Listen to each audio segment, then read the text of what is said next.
Fentanyl. It could be hiding anywhere, including in your house, including in your medicine cabinet, or maybe at a friend's house when you're hanging out, playing games, and get offered a pill. Don't take chances. If a drug didn't come from a pharmacy directly to you, you can find fentanyl using a simple strip you can pick up at your local pharmacy. Don't take it until you test it, because fentanyl can be hiding anywhere.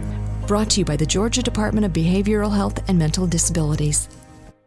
When you work in tech at Cox, you get to do meaningful work every day. You get to be the biker who codes as fast as he rides, crafting advanced tech solutions that transform car buying. Or a guitarist who develops harmonious apps and websites, connecting people to people and businesses, all in real time. A savvy soccer mom running solution sets as passionately as she runs gameplays. Be the super secret keeper, designing cybersecurity systems to protect private data and websites. A planet protector, expanding EV battery life and inventing more ways to build a better future for all. When you work in tech at Cox, you get to do career-defining work that solves the greatest problems of our time. Join us and connect to work that improves lives, including yours. Learn more about our family of businesses at cox.career/tech. At your job, do you ever have to deal with a nose roller? How about a snub pulley? Well, if you're installing a new conveyor belt system, dealing with the different components can sound like you're speaking a foreign language. Luckily, you've got a team ready to help. Grainger's technical product specialists are fluent in maintenance, repair, and operations. So whenever you want to talk shop, just reach out. Call, click Grainger.com, or just stop by. Grainger, for the ones who get it done. Welcome to the Opperman Report. I'm your host, Private Investigator Ed Opperman. Every Friday night, 5 p.m. Pacific Time, we're on Revolution Radio, freedomslips.com. We're also simulcast on CJMarsRadio.com and 365 Live. And from now on, as a matter of fact, CJ Mars Radio and 365 Live will probably be broadcasting the after shows live that so many people are enjoying and have been following on our YouTube channel, the Opperman Report. Let's see. Okay, one thing real quick. I want to welcome a new sponsor. InfinityHomePlans.com. Okay, check out Infinity Home Plans and Design Services, your resource for 3D and 2D architectural services. They offer a multitude of products, including stock home plans, 2D digital drawing sets, and 3D models and renderings, and more. InfinityHomePlans.com. That's our newest sponsor. And just remember, everybody, FreedomSlips.com is a listener-sponsored station, so if you like what you hear tonight, you got to click on the FreedomSlips.com and go to the donate button there and donate to the station to get them rolling there and keep the station afloat. Tonight we have a much-anticipated guest, okay? We have Hank Harrison, an extremely fascinating man. I want you to check out his website. He has several websites. Okay, let me get over here real quick. Hank Harrison. One of them is .com. Okay, all right.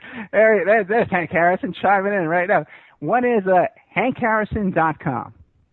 Another one is how do you pronounce that? Ipana Farms there, Hank. Oh, that's my wife's writing academy. It's called Epona. EPONA Farms FARMS.com. One word. And the other one is Arkives.com? Yeah, with a K. ARKIV as in Victor ES. Okay. Now, Hank was with the Grateful Dead. He was a road manager for the Grateful Dead. He's written 3 books about the Grateful Dead. I got all 3 books. I got the link to his books. They're available on Amazon. You just put in Hank Harrison on Amazon. These books will come up. But the links are also on the Opperman Report blog. Now, Hank's also written a book about the murder of Kurt Cobain, and it's called Love Kills, The Assassination of Kurt Cobain. Now, that book is only available if you email Hank at zendog@gmail.com. ZENDOGG@gmail.com. So, Hank, welcome to the show, my friend. Welcome. Thank you, Ed. Hank, Thank you. Tell us about yourself, Hank, because I know you've had a long life and a long career, and I don't want to cut you short. I really want you to tell us about your college days, your education, your work in psychology, Grateful Dead. Let's start hearing it, my friend. Okay. Well, first thing, I want to straighten out something. I was never the road manager for the Grateful Dead. I was the shrink for the Grateful Dead. And I was unofficially the nutritionist, the procurer of chiropractors, the doctor guy who got the doctors for them, and all that kind of stuff. In other words, I was the social worker more than I was anything like a road manager. I very rarely went on the road with the Dead. And I was the guy that brought them down from the bad acid trips. Ah. Yeah. And that's why I never got paid from the Grateful Dead, because I had them promise me to let me do the book in exchange for all this kind, loving attention that I gave them. But it's kind of unethical to say that, so I'll just leave it at that. Okay. How many years were you with the Dead? I'd say it started out with Phil Lesh being my roommate in 59 and 60, 61. Then I went to San Jose State, and Phil went off to Mills College, and I stayed out of touch for a while. Then we got back together and be pals again when the Haight-Ashbury thing started. And so I'd say that was 65. And then the Warlocks started. We were always close in touch, one way or the other, see each other at places and parties, but I really didn't know Jerry and the other guys until after the Warlocks got started. I had met Jerry once before, and I'd met Bobby, not Bobby Weir, but several other people in the band, the year before the band got started in Palo Alto through Phil. And then when they started Warlocks in the booze in Palo Alto, Phil said, "Come on down." So I went down there, and my mind literally got blown. I heard them in a pizza parlor, and I said, it's like, listen, you remember the little girl, Ivanko, that was on America's Got Talent? Actually, no, I never heard her, no. Yeah. Well, when you see somebody that really has unbelievable talent, it blows your mind, right? I mean, you got it, Yeah. And that's why I went down to Magoo's and saw Phil play with the band, and Jerry was, and Goodpin was there doing his thing with his organ, and I just about blew my wig. So he said, "How about managing us?" And I said, "Well, I'll tell you what I'll do," because I was an expert on setting up nonprofit corporations at the time in 65, and I had my own nonprofit corporation. I had just finished my master's degree at San Francisco State in social psych, and I was headed towards Stanford to do some graduate work and trying to get a master's degree.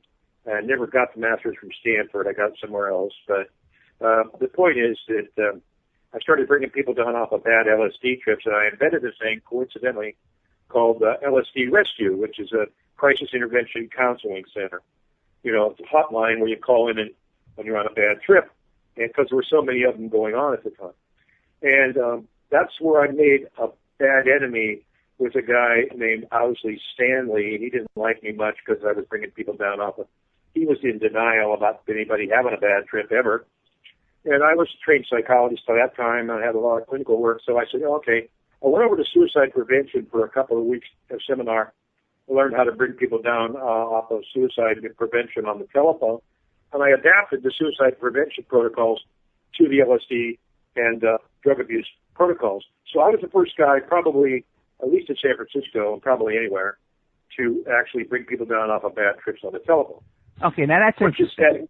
Now, for people who don't know, Owsley was a chemist who was one of the original cooks who was considered to make great LSD. Okay. Yeah, Owsley. Yeah, Owsley the bear. Right. The bear. So you had personal contact. You had personal contact with Owsley. Oh, knew him well. Well, there was a guy, I don't know if anybody remembers the Blues Project. There was a guy named Danny Cal, who was the flutist for the Blues Project. It was a great blues solo on the Blues Project album. It was a big hit. And sure enough, I got a phone call one night, and here was Owsley bringing Danny into the hospital and leaving him in the front on a bench. This was Danny Cal, and he just left him there. I said, Owsley, what are you doing, man? He says, I can't have any trouble with Skype, So he left him there. So I took him in, and they were going to give him Thorazine, and I got him to not do that. And we actually managed to get Danny straightened out and got the glucose levels up and stuff. And got him. And I said to myself, I'm going to have to look into this guy, Owsley, and see where he's really coming from. Because, he died. I don't want to say anything bad. Because, he died last year in Australia. But, he left a lot of good kids behind, a lot of good people, and a lot of people love him because they had good acid trips. So, but there were some bad acid trips out there, and I think that's pretty well documented. Okay, so now, when you got your psychology degree, was part of your practice involving LSD therapy and stuff like that? Later, yeah. I mean, the actual master's degree is on time perception. But, I got carried away because across the street from the school at San Francisco State, there was a Methodist Board of Alcohol Problems and Social Concerns, and Reverend Al Dale and a couple other guys, John Jones, and they said, hey, why don't you start bringing people down off of bad acid trips because we're getting a lot of calls. We're clergymen. We don't know what to do. So that's how that started. I started working with the clergymen on campus, and then it moved over to Berkeley, and then it moved to San Francisco, and the next thing you know, people were freaking out all over the place. So we had to set up a hotline call-in service and a kind of a volunteer network. And we did that. And I got a grant that's documented.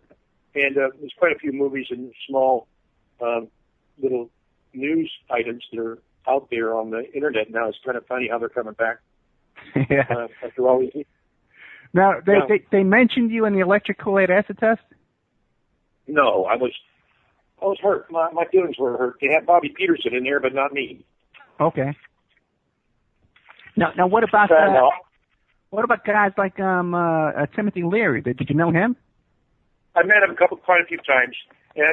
Both at the beginning, before the dead, at San Francisco State, Leary and Albert came around and lectured, and that was pretty interesting. They all had tweed jackets and briefcases in those days. And I had a seersucker suit in the briefcase in those days. That's what we did. That's the way we dressed. Right. Now, what was your impression of What was your impression of Leary? Well, Leary was a very, very brilliant narcissist. He loved himself. He was very, but he was freaking brilliant. I mean, the guy had an IQ way beyond anything that I ever had. And we got all looked up to him because he was so smart. I had no idea he was as unethical as he turned out to be. But, Dick Alpert turned out to be the real model of those two guys. And Paul, I can't remember the guy's name, but there were three guys, Alpert, Leary, and the other guy that started the Psychedelic Review. So I wrote some articles for the Psychedelic Review on how to bring people down off of bad acid trips, and those are on record. You can get those now. So, yeah, I thought Leary was kind of stuck on himself, but I really was impressed with Dick Alpert, Richard Alpert, also known as Baba Ramdas. Ramdas, right, yeah. Okay. Yeah, we were just talking about him right before we went on air. Okay, all right, my friend, I tell you, you've had an interesting life. Now, besides the Grateful Dead, was there any other involvement in music industry and that kind of stuff? Indirectly, I had a funny, after I was with the Dead, what? Oh, no, I wasn't directly related to Hole. No, that's later. No, at the time, when I was managing the Dead, I was on an airplane once, and Carlos Santana was there, and he paid me the great compliment. He wanted to hire me, and I turned him down. And I'm always wondering what would have happened if I'd have gone over to work with Carlos. That's interesting. Did you ever meet Leon Patella? No. Okay. No. I knew Dianne Feinstein. You want to get into politics? No, Leon Patella he worked for Carlos Santana, And then he went, he did the praise and worship at my church, so I became friends with him. Oh, no, I didn't, but I did know Barbara Boxer really well. Really? Okay, now how'd you get, and Feinstein too, you said? Yeah. Okay, what was your connection with that? When I was at San Francisco State, this guy showed up and organized some riots. There was one called the Cadillac Row demonstration. There was another one called the Fillmore, basically started the Fillmore riot. And there was another one called the Palace Hotel riot. And they weren't really riots. They started out as peaceful demonstrations. It turned into riots. And I love this guy because his name was Saul Alinsky. Anybody that knows who Alinsky was knows that President Obama studied Alinsky, only I was before. And Alinsky's techniques were superb. He would do things like draw people in and get more money for, or have them hire more minority people in the O'Hare Airport by occupying all the toilets at rush hour. I love the guy. I love the guy to this day. I love him. Yeah, very clever. Uncle. Oh, man, he was a heavy guy. And they always call him a commie, and he was never a communist, ever. I want to tell you that right now. I always had trouble with Jerry Garcia because Jerry was an actual card-carrying communist. And so was Bobby Peterson and a couple other guys in the band. But that's another thing. Anyway, that's how I got involved with that. Yeah, but I was asking about how you got involved with Feinstein and those guys. That's how I got involved with those people. Okay. I started learning how to organize. I organized the Grateful Dead. I helped organize the Grateful Dead. I organized the LSU Rescue. I helped organize voting groups for Barbara and voting groups for Diane. Okay. Okay, so you were like a political part of the political voting machine, getting votes out. Well, I'm what's known as a Jeffersonian radical. I'm not a communist. I'm a radical, and that means I'm a little bit left of liberal, and I'll even work with the Tea Party if they make any sense at all. Yeah, I got you. Yeah, I'm sort of a socialist myself these days. I'm supporting I'm supporting Cindy Sheehan in the California governor election right now. Have you taken a look at her? Fentanyl. It could be hiding anywhere, including in your house, including in your medicine cabinet, or maybe at a friend's house when you're hanging out, playing games, and get offered a pill. Don't take chances. If a drug didn't come from a pharmacy directly to you, you can find fentanyl using a simple strip you can pick up at your local pharmacy. Don't take it until you test it, because fentanyl can be hiding anywhere. Brought to you by the Georgia Department of Behavioral Health and Mental Disabilities. When you work in tech at Cox, you get to do meaningful work every day. You get to be the biker who codes as fast as he rides, crafting advanced tech solutions that transform car buying, or a guitarist who develops harmonious apps and websites, connecting people to people and businesses, all in real time. A savvy soccer mom running solution sets as passionately as she runs gameplays. Be the super secret keeper, designing cybersecurity systems to protect private data and websites. A planet protector, expanding EV battery life and inventing more ways to build a better future for all. When you work in tech at Cox, you get to do career-defining work that solves the greatest problems of our time. Join us and connect to work that improves lives, including yours. Learn more about our family of businesses at cox.career/tech. Yeah, I like her a lot. The trouble is Jerry's going to win no matter who's. Yeah, I know. Brown's in, dude. Brown's so damn funny sometimes. He cracks me up. I watch the news, and I think like Alinsky, and I look at Brown, and I say, I got to talk to Jerry someday to see if he's actually ever studied with Saul Alinsky, because some of the stuff Brown's doing right now is totally out of the Alinsky textbook, which was, by the way, if anybody wants to read it, it's called Rules for Radicals. Yeah, I'd like to take a look at that. And what about, I had a guest on last week who does the San Francisco crime tours, and he actually, he ran into your daughter a couple of times. Yeah. Now, the thing is what about, do you know anything about Jim Jones and the People's Temple? Because you were around there at that time, right? Where was I? In San Francisco, yeah. Yeah, at what time? When she was what? No, Jim Jones and the People's Temple. I was in Sausalito. I was in Marin County at the time. You got any info on that? Yeah. No. Well, I met people subsequently that had relatives that were there. It was very, very sad. It scared the hell out of me, man. Okay. It was sort of like the Charlie Manson thing. All the good works that the socialists and the people in the middle and the people did to try to make things right went right down the tubes when that crap happens. Every time some nutcase comes out and shoots a cop in the street or runs down about 8 children at the University of Santa Barbara, all right. Those kind of people, man, we get them all the time. The guy in New Brunswick yesterday, it just throws the whole movement backwards. How did that guy slip through the cracks? As I always ask myself, Cops said to the guy in Santa Barbara, we interviewed him, we didn't think he was dangerous. Oh, really? I'll bet you any amount of money, if I'd had a chance to interview the guy, I'd have nailed him. Because I got an eye for that kind of crap. But, they don't hire people like me because we're considered old dogs. Gotcha. Now, there's a quote from David Crosby, right?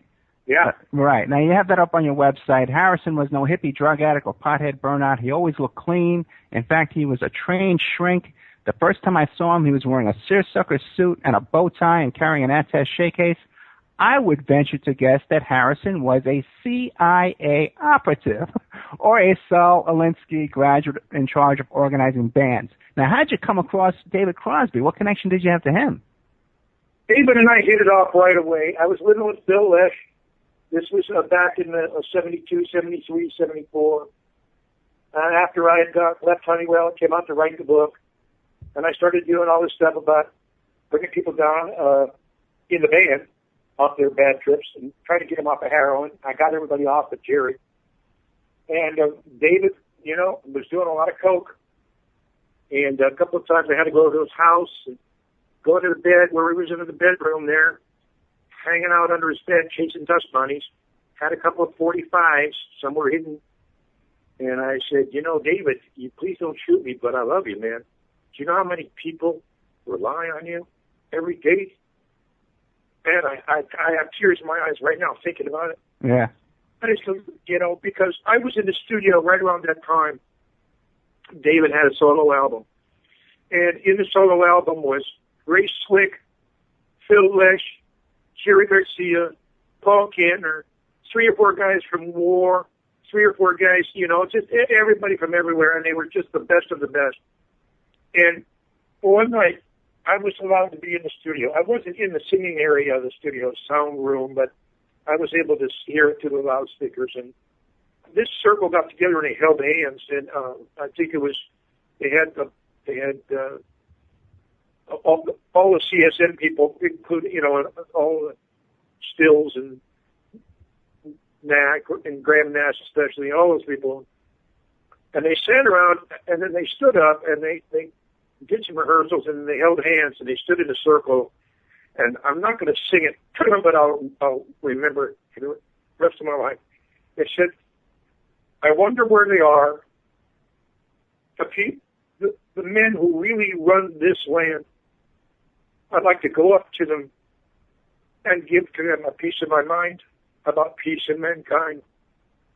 Love is not an awful give to give, or something along those lines. It's from that solo album. Now, the interesting thing about the solo album was 30 years later, the Pope, the one that just parted away, and not the new one, but the other guy. No, maybe it was the new guy. I forget. They said the number 1 album that he liked the most was David Crosby's solo album. Yeah, it's probably the new Pope. The new Pope. Yeah, because I think the old Pope, I don't think he was listening to Crosby. Yeah. Blew my mind that this new Pope is that high, that he's that enlightened. Because that was an enlightened album, man. It wasn't just a bunch of crappy people standing around saying, hey, let's be hippies. They were serious, man, and it scared me. And I said to myself, it's good to be scared about this, because if this bunch of people ever decide to do whatever they're going to do, it's going to be hell to pay. That's how much power was in that circle at that time. Right, and you were sort of like doing like rehab, almost like a Betty Ford, one-man traveling Betty Ford kind of thing, right? Hello, I was the guy. I was the guy with the blender and the protein mix. Okay. Because they didn't have Betty Ford when you were doing this, right? No, but there were all kinds of rehab centers around, and they were all good. But getting somebody to go to one, it was not easy, So you had to sort of do it on the spot. It chained him down to Rock Scully came in one night at the Navarro Hotel in New York with this guy who was dressed in a tweed overcoat and a baseball hat and had a basketball for a head. And I said, well, that's not a real human. Turned out it was a nitrous oxide tank, and somebody had fallen asleep on the tank and tore a piece of flesh off from the frozen. A lot of stuff happened, man. And so, I was there to do what I could, but they didn't run it by me first. They always waited till shit hit the fan. Then I had to come up there and do something. That's sort of what it was. Well, that's a fascinating part of your life and a fascinating time. So before it's hard to get the chronology. Yeah. Right.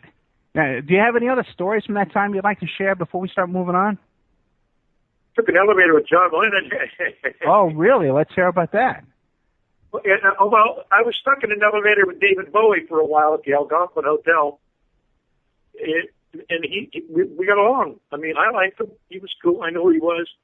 See, we did a trip to the first trip to Europe, the first Grateful Dead trip to Europe, wound up at a place called Chateau Hironville, which was just outside of Paris, about 22 miles northeast of Paris. And it was a big chateau there. It was a recording studio called Strawberry Studios, and it was run by a guy named Michel Magne, M-A-G-N-E, Michel Magne. And Michel was a genius, and he did a lot of, movie soundtracks and stuff. And the Dead loved the studio, so they stayed there for a while. They were supposed to go to the Glastonbury Festival, and it rained out. So they stayed there and made a record instead. But I went over to Glastonbury, and my life changed that day. I can put my finger on the day my life changed, because Glastonbury is a whole other topic. I don't want to get into it. It's too complicated, but I can tell you right now, man, Glastonbury, places like Glastonbury, Stonehenge, Brittany in France, Gulf of Morbihan, anywhere where the ancient stones are still running, operating, like computers, solar shadow casters, time clocks, stuff like that are out there that were built 4,000 years, 6,000 years ago, some of them, are really, really out there and real. Not flying saucer stuff, it's the real stuff. But I don't want to bore you with this crap right now. No. You're not boring us, my friend. Okay, and this audience, a major part of this audience is really into the kind of stuff you're talking about. Now, okay. And that fascinates me as well. Because now you're into go ahead. I'm one of the world's authorities on the meaning of the stones, but I've never published anything on it because my theory is so accurate. Nobody wants to believe it. So I'm going, I'm not going to fight these people. But I don't want to get put in nutbag. I don't want to. No. Don't worry. No. We're with you, man. We're with you. Now, but that's a big part of your life, is a study of these kind of things, and it's a fascinating part of your life that it almost seems like a little left turn in your life, but it's part of it, and I want to hear about it. You've studied these megalith stone structures. Well, let me go. Yeah, well, see, what happened was when I got to Glastonbury, I was still a buddy of Bill's, and Bill and I were still pals, and I got to Glastonbury, went to the festival, and I ran across David Bowie there. That was his first gig ever, I think, the first, big gig anyway. And I met him, and I got to know him. So 5 or 6 or 7 years later, that was 71. So 75, 76, I'm in New York at the Algonquin Hotel, and the elevator gets stuck, and here's this guy in a green jerkin and a kind of a Robin Hood outfit, and it's David. And I'm looking at him like, well, should I treat this guy like the rock star that he is, or should I just treat him like it's Phil? Or, so I decided to treat him like it was Phil, just another buddy of mine who happens to be a rock star, and he loved it. And that's the way you really want to talk to these people, because everybody has, I'm in the elevator with David Bowie. I'm saying, we might be in here for a half an hour. I may not do anything screwed up, So I tried to be buddy-buddy with him, and it worked out real good. And I get to hear a lot of stuff about David. And then another time I was at the Navarro, and John Lennon came over to see Geffen, David Geffen. Okay. There's a character. You don't want to say anything bad about David Geffen, no matter what, even if it's remotely related to anything. So if I say the word David Geffen, cut it out of the tape. Okay. Okay? Now we can move on. Okay. Self-centering. He's the most powerful rat on the planet. Fentanyl. It could be hiding anywhere, including in your house, including in your medicine cabinet, or maybe at a friend's house when you're hanging out, playing games, and get offered a pill. Don't take chances. If a drug didn't come from a pharmacy directly to you, you can find fentanyl using a simple strip you can pick up at your local pharmacy. Don't take it until you test it, because fentanyl can be hiding anywhere. Brought to you by the Georgia Department of Behavioral Health and Mental Disabilities. When you work in tech at Cox, you get to do meaningful work every day. You get to be the biker who codes as fast as he rides, crafting advanced tech solutions that transform car buying, or a guitarist who develops harmonious apps and websites, connecting people to people and businesses, all in real time. A savvy soccer mom running solution sets as passionately as she runs gameplays. Be the super secret keeper, designing cybersecurity systems to protect private data and websites. A planet protector, expanding EV battery life and inventing more ways to build a better future for all. When you work in tech at Cox, you get to do career-defining work that solves the greatest problems of our time. Join us and connect to work that improves lives, including yours. Learn more about our family of businesses at cox.career/tech. If you're a facilities manager at a university, you know students rely on the cafeteria for breakfast, lunch, dinner, and the occasional late-night snack. So when a dishwasher breaks down and dirty plates pile up, the mess hall can turn messy in the blink of an eye. Enter Grainger. With over 1 million industrial-grade products and fast delivery, the product you need now is never far away. So you can turn that dishwasher back into a lean, clean washing machine. Call, click Grainger.com, or just stop by. Grainger, for the ones who get it done. And very, very intelligent, very, very powerful, brilliant genius, which makes him 8 times more dangerous than a not-so-brilliant genius, Okay, 1 second. Now, your audio is dropping off a little bit. Wait, your audio is dropping off. Can you? Right. There you go. That's better. Yeah, I hear you. Okay, back into the mic. Good. No more Geffen. No more Geffen chat. David who? I have no idea who you're talking about. Okay. Exactly. He's sort of fading in my memory, too. So now you met John Lennon. What was that like? Yeah, he was. I just said hi to him. I didn't get a chance to talk to him, but I got to see him, and he looked really healthy. Okay. Really, really healthy. I got the healthy vibe off the aura, Okay. Because you're standing close to somebody, you can get their aura, Yeah, I actually have May Pang. I have May Pang scheduled to come on around September, and we're going to be going into all that kind of John Lennon stuff as well. But I couldn't have been her. I mean, I loved her. I never met her, but I knew who she was. And I thought, holy cow, this guy's got good taste, Yeah, she seems really cool too. She's in, but I want to get into, because we got a couple of minutes before we take a break, and I'm going to read some commercials. So now, give us the stuff.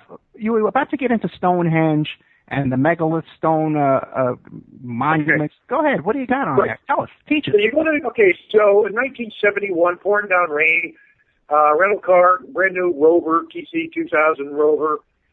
Coming down the road, and I look over to the right. It's supposed to go to Glastonbury, and I'm coming down the road, and there's this mound.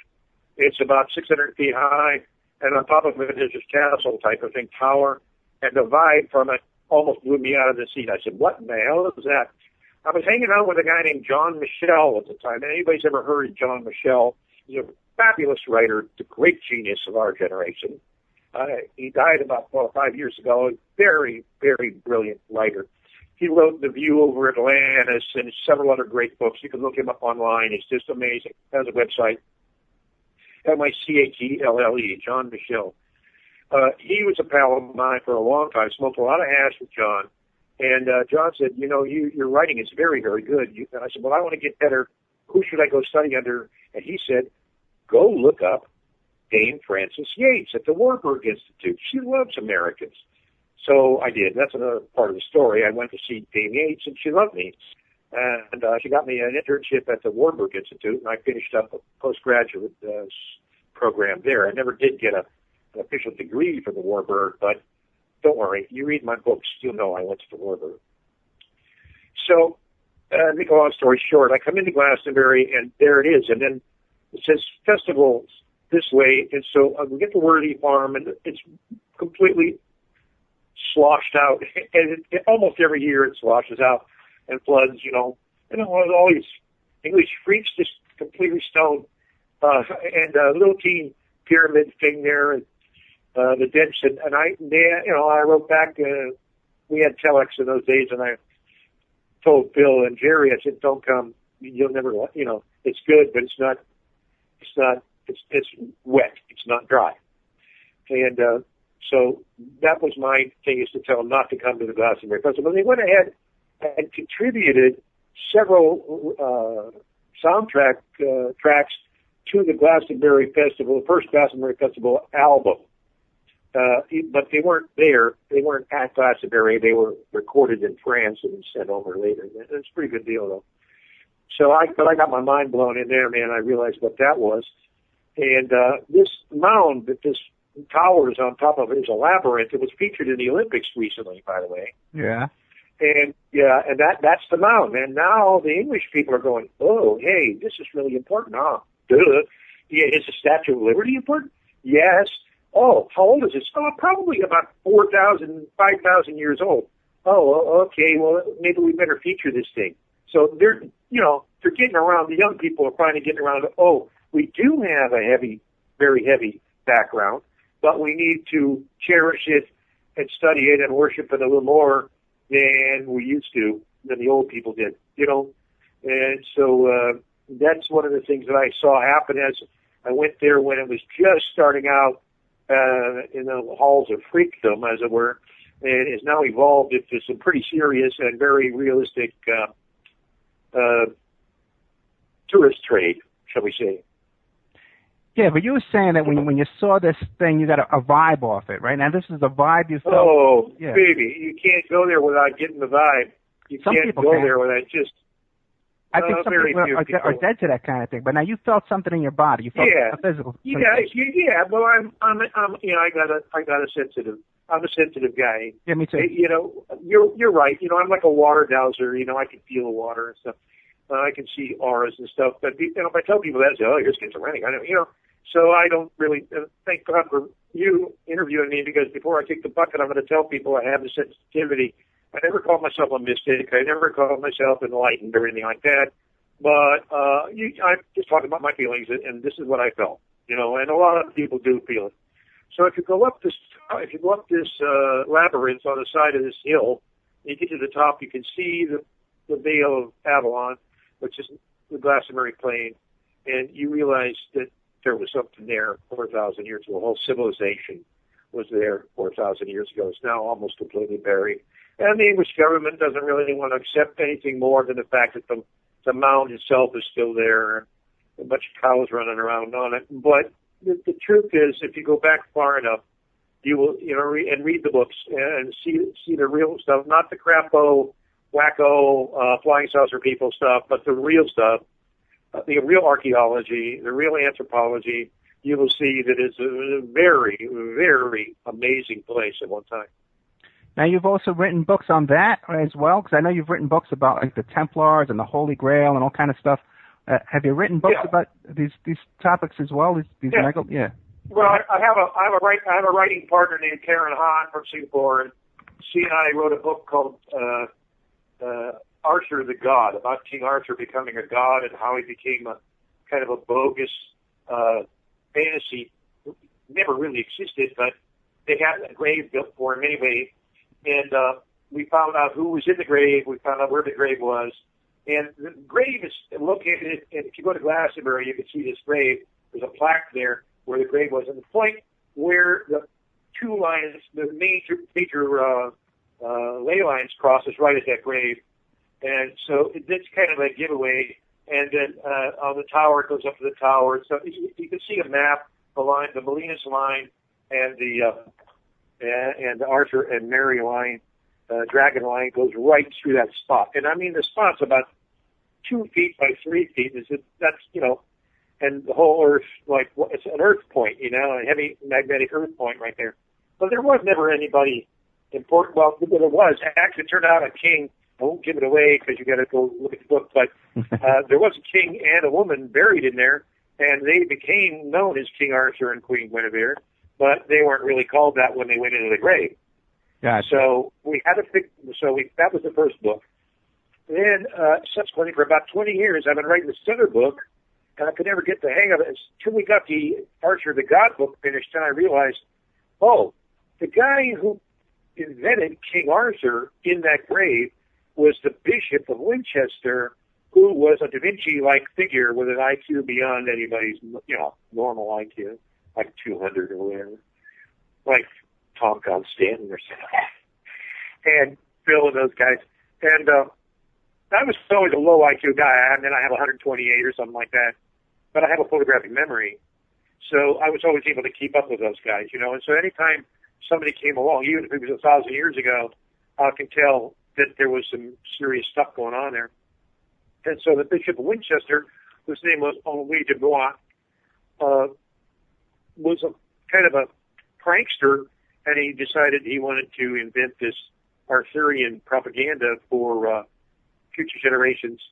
And so I wrote another book called Crown of Stars, which is the real heavy book for those of you who are into medieval mysteries.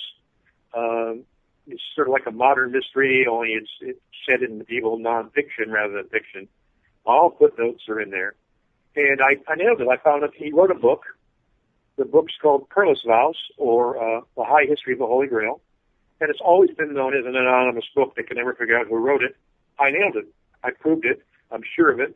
And you can talk me out of it if you try to talk me out of it if you want, but nobody's been able to argue with me about it because I got too much data now heading my direction scientifically to not say pretty much conclusively that if he didn't write it, he caused it to be written by one of his close buddies. So I'm going to say he wrote it. And it's called The High History of the Holy Grail. It was the origin of the Grail. The whole idea of King Arthur and the Round Table pretty much came out of that circle. There's a think tank at Glastonbury in about 1126 to 1170 when he died. That 50-year period, that's when it all happened right there. Okay, now people are into that kind of stuff, okay? And it's obvious, you know your stuff. Where would they find those books if they wanted to read up on that whole library of books you've written on those topics? Fentanyl. It could be hiding anywhere, including in your house, including in your medicine cabinet, or maybe at a friend's house when you're hanging out, playing games, and get offered a pill. Don't take chances. If a drug didn't come from a pharmacy directly to you, you can find fentanyl using a simple strip you can pick up at your local pharmacy. Don't take it until you test it, because fentanyl can be hiding anywhere. Brought to you by the Georgia Department of Behavioral Health and Mental Disabilities. When you work in tech at Cox, you get to do meaningful work every day. You get to be the biker who codes as fast as he rides, crafting advanced tech solutions that transform car buying, or a guitarist who develops harmonious apps and websites, connecting people to people and businesses, all in real time. A savvy soccer mom running solution sets as passionately as she runs gameplays. Be the super secret keeper. Designing cybersecurity systems to protect private data and websites. A planet protector. Expanding EV battery life and inventing more ways to build a better future for all. When you work in tech at Cox, you get to do career-defining work that solves the greatest problems of our time. Join us and connect to work that improves lives, including yours. Learn more about our family of businesses at cox.career/tech. Write me. I will send you a free copy. Okay. Anybody that writes, I'll send them either a free copy if they want to send a couple bucks. My dogs can use some dog food. I got cats. We rescue horses. But, you know, if you don't have the bread, that's okay. I'll send it to you. I got the whole thing on PDF. You have to read it on the screen, but I'll send it so you can print it out and you can have a hard copy. It costs about $40. Cost me $40 to print it anyway, so I'll send it to you free. It's got pictures. It's illustrated. It's finished. They're all finished. All 3 books are finished. So, you know, you can have any of the, you know, those 3. You can have Love Kills. As far as dead books are concerned, those you can still buy those. And there's another book on the market you can get called The Cauldron and the Grail, which is out in hardback, and you can get that through Amazon too. Or write me, and I'll make sure you get one. So you That'll can write. cost some money. You can write. I'm going to give your email address, right? zendog@gmail.com. Right. Yeah, Zendog, D-O-G-G, 2 G's, Z-E-N-D-O-G-G. Right, yeah. Yeah. One word, Zendog. Yeah, that's it. That's my guy right there. Yeah. All right, man. Now, I got one more question for you, and then I want to do some live commercials. Now, when you were doing all this stuff, traveling around, and you're getting here, you're getting there, you're running into John Lennon, you're running into David Bowie. What'd you say? He was wearing what kind of an outfit you called it? Oh, it sort of like a kind of a medieval troubadour kind of outfit, green, you know. Okay, so you're running around, you're doing all this stuff, you're traveling all over. How were you financing that? I was very lucky. My dad died. Okay, well, yeah, that's what you say, yeah. He left me some money, and I was lucky because the dead books were both selling at the time, and I was getting, you know, royalties for the 2 Grateful Dead books, and they were doing pretty well. I was selling. Because remember, in those days, the economy, 50 cents, you could still buy a loaf of bread. Right. Yeah, it was a whole different world. Where you could actually live and enjoy your life as well instead of living like a slave like we do nowadays. Yeah, there wasn't so many expenses for the internet and stuff. Yeah. Okay, so I'm going to read some commercials. I'm going to take a little break and read some commercials. If you want to get some water or have a quick cigarette or something like that, I'll just get started here. Tonight. What was that? Yeah, I'm here. Okay, great. So tonight's show is brought to you by our sponsors, Columbia Paranormal. You can find Columbia Paranormal on their Facebook page, Columbia Paranormal. They're a team of professionals conducting investigations into possible paranormal activity. Investigations are done in complete confidence, and reports are given at the end of each investigation. Now, if you think you have a paranormal occurrence, contact them for an appointment at email hjkrol59@gmail.com. All investigations are always free of charge. This is a free service for the purpose of documenting paranormal activity, and join them on Facebook. Now, you can reach Columbia Paranormal at 573-489-5337. And once again, their email is hjkrol59. Another one of our sponsors is Pacific West Bamboo. Pacific West Bamboo, you can find them on Facebook. Pacific West Bamboo is your #1 source for timber construction and craft-grade bamboo poles, plants, and products. They specialize in eco-friendly reclaimed wood products for the home or the garden. They're located in Portland, Oregon, and they've been servicing the Northwest for over 10 years. They can be reached at 503-839-8126, and their Facebook page is Pacific West Bamboo.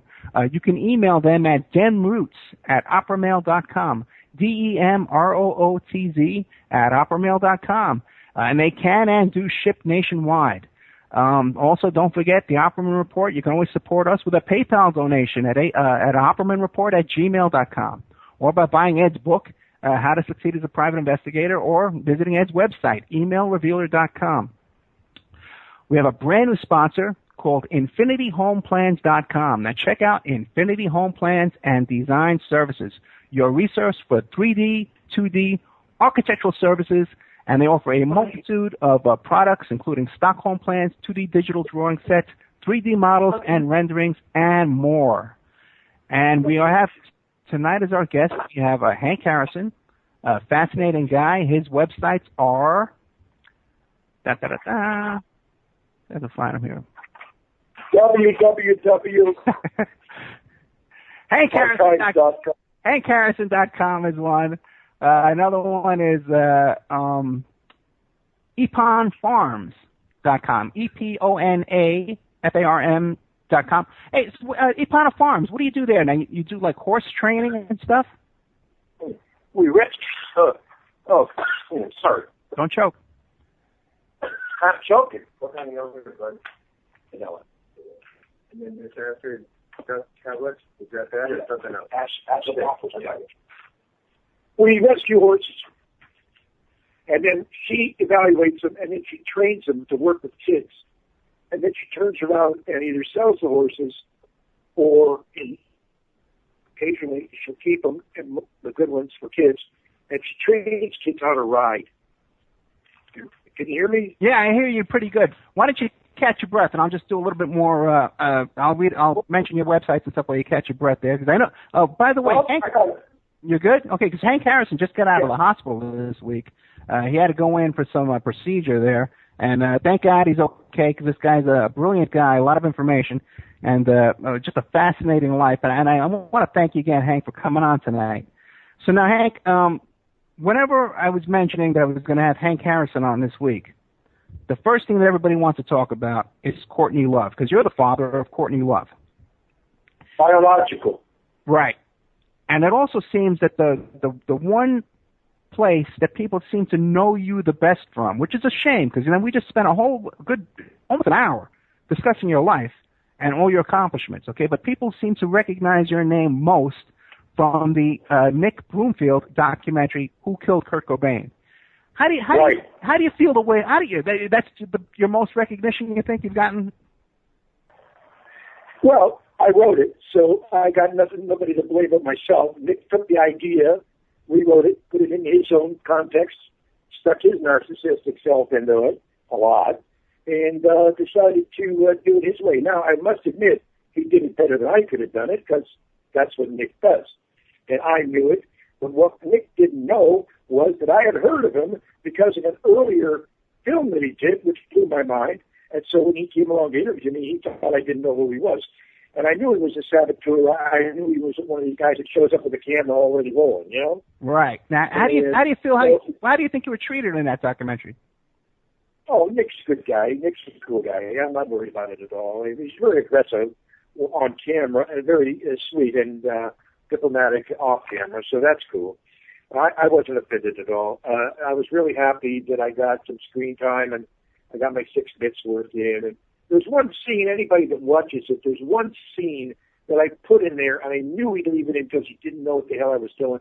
And I manipulated the whole thing, and I knew if I got by him on this particular one scene, the rest of the more cognoscenti, the real people that watch these things, not just the Cobain fans, but the real hip film buffs, will see it and say, oh, we get it, okay? And that is exactly what happened. And here's the scene. Somewhere in the middle of the movie, a Lincoln, here comes a Lincoln Continental town car down the driveway. Nick's in there driving, and the camera woman is in there filming already. And I saw the red light was on. Yeah. So I knew this was going to be my chance, because they're thinking they're sabotaging me. They're thinking they're jumping on me. Actually, I was ready for him. He goes up and he says, how you doing? I says, oh, and remember this line real carefully. When you see the DVD, you'll see it.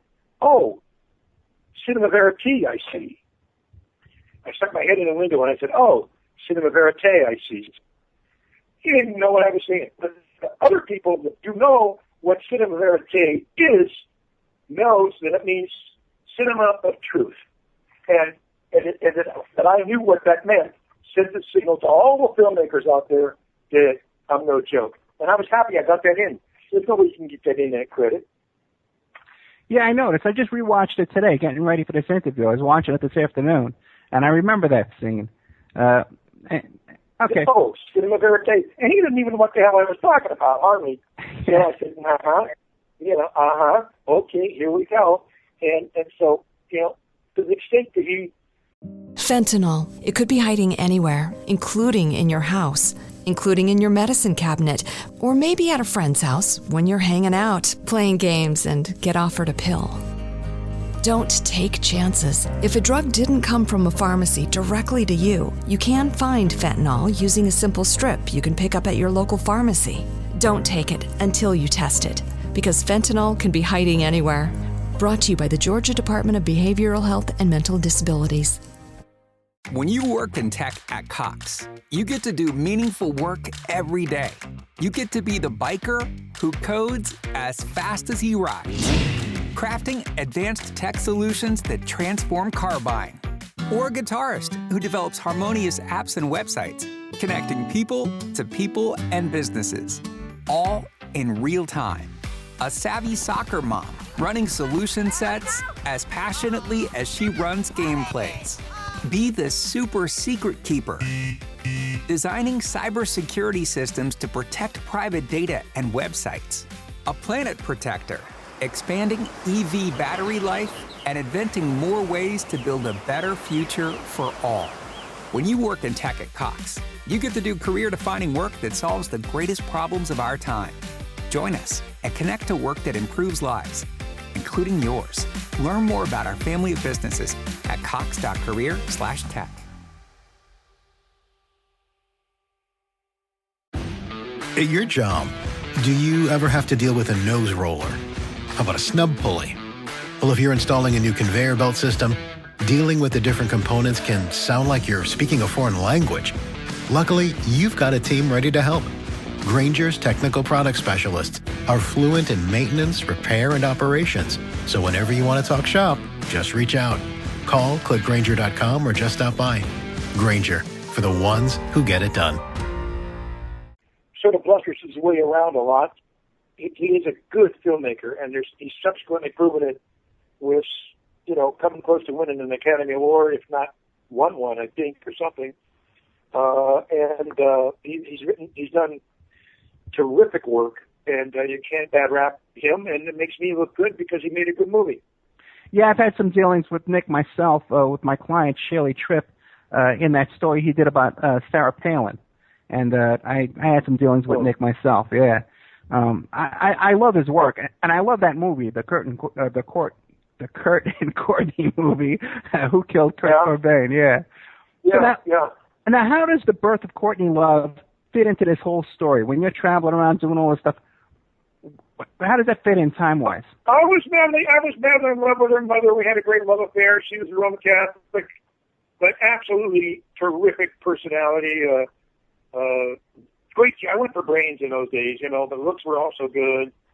And I had just had a child and lost it, and they took the baby away and adopted him. And incidentally, he's a pal of mine now. We found each other, so that was good too. But in those days, and so Linda got pregnant. Okay. So because they were Catholic, there certainly was no idea of having an abortion. So, and I didn't want it anyway. Neither I wanted to have a baby. So we had the baby, and Courtney was the baby.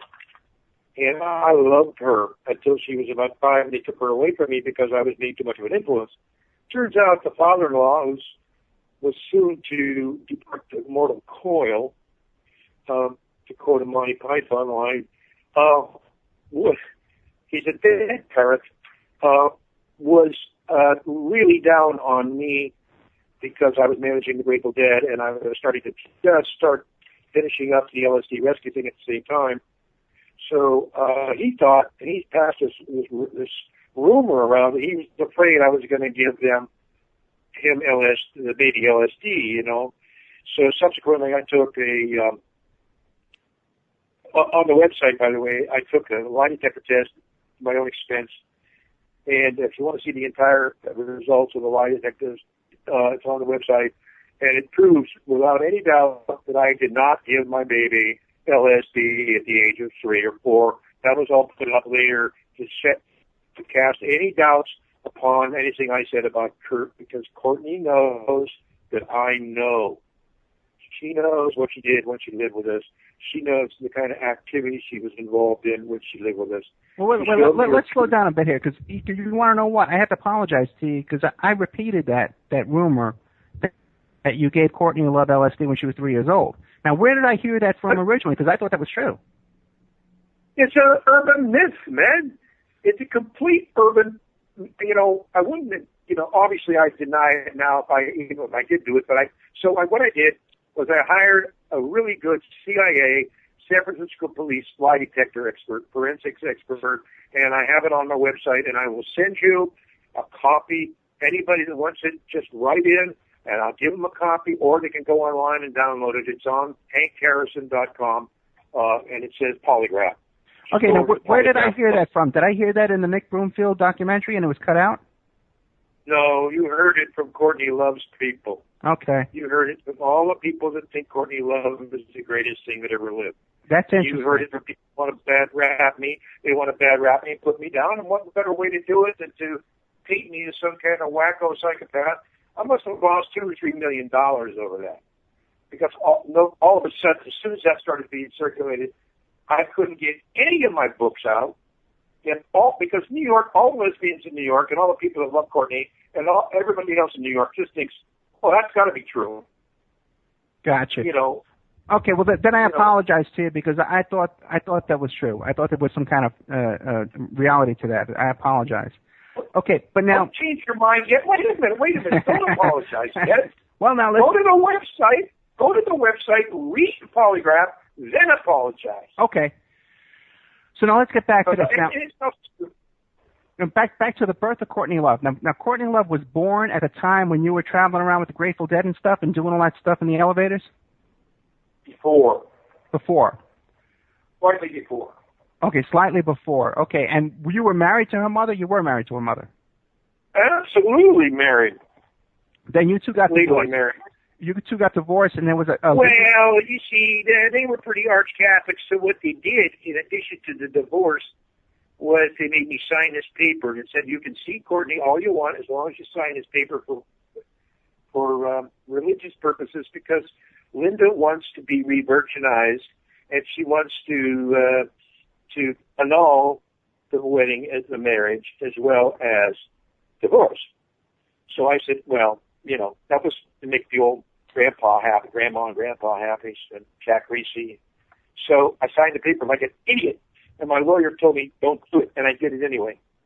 And I signed it, and as soon as they managed to annul the wedding, they took Courtney away to Oregon, and then subsequently to New Zealand. I never saw her again.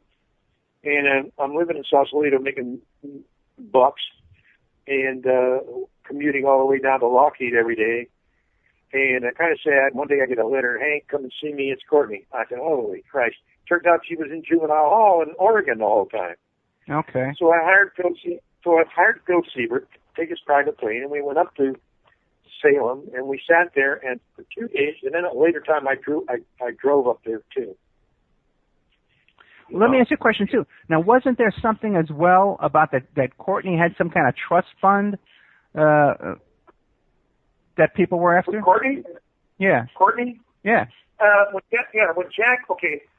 Jack Reese was the founder of a thing called Ferrari and Reese Opticians, and they were so wealthy, and they eventually wound up buying several optical chains, including Franklin and some other ones. But they had Ferrari and Reese, which is right on Union Square.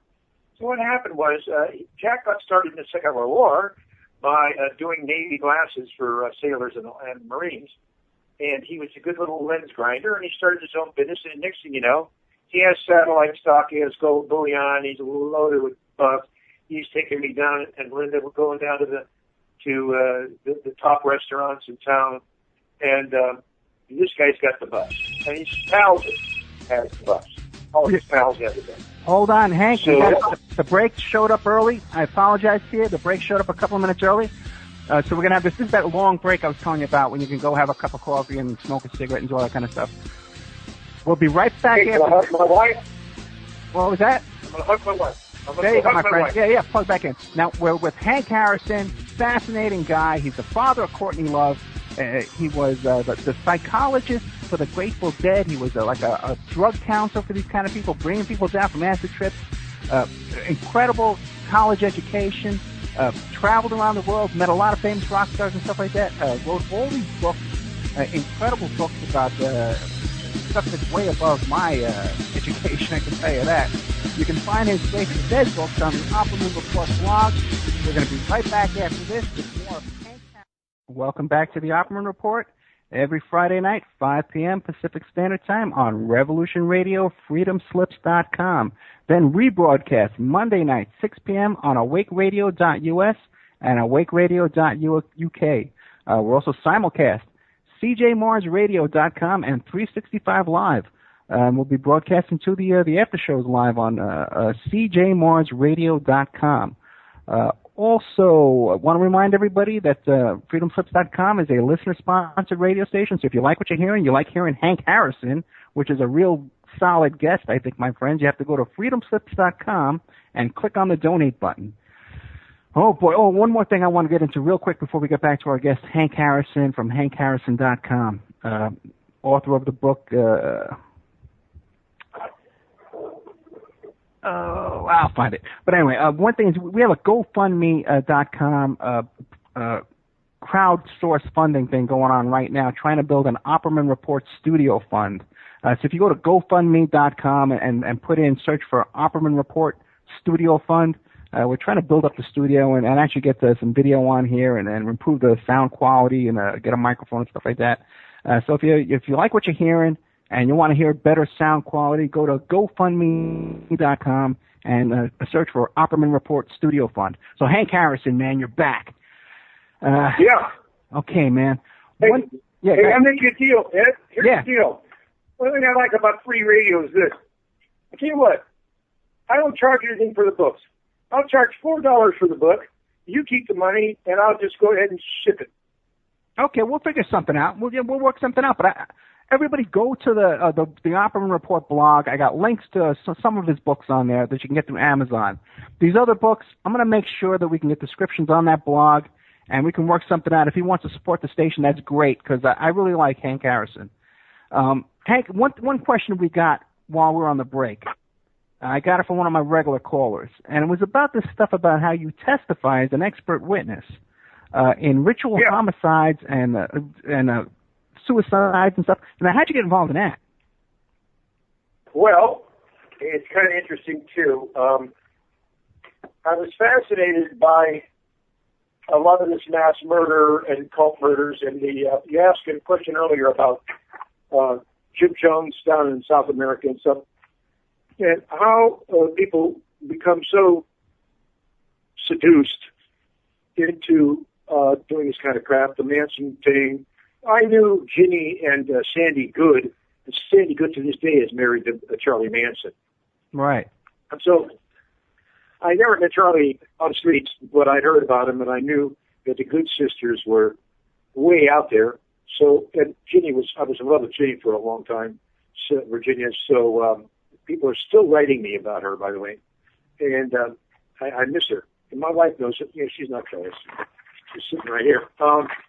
The thing about so I got fascinated with the witchcraft thing and people doing rituals, homicides, and people leaving pentacles and things at the crime scenes and stuff, and whether or not, and Antoine LaVey, and that whole thing.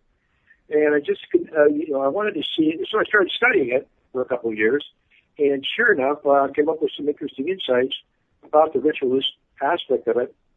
And I was going to write a book about that too, but it just got too heavy. I can still do it, but it's very heavy. Yeah. Topic. Anybody wants a book? If anybody wants a book on that, let me know. I got the stuff. It's ready to go.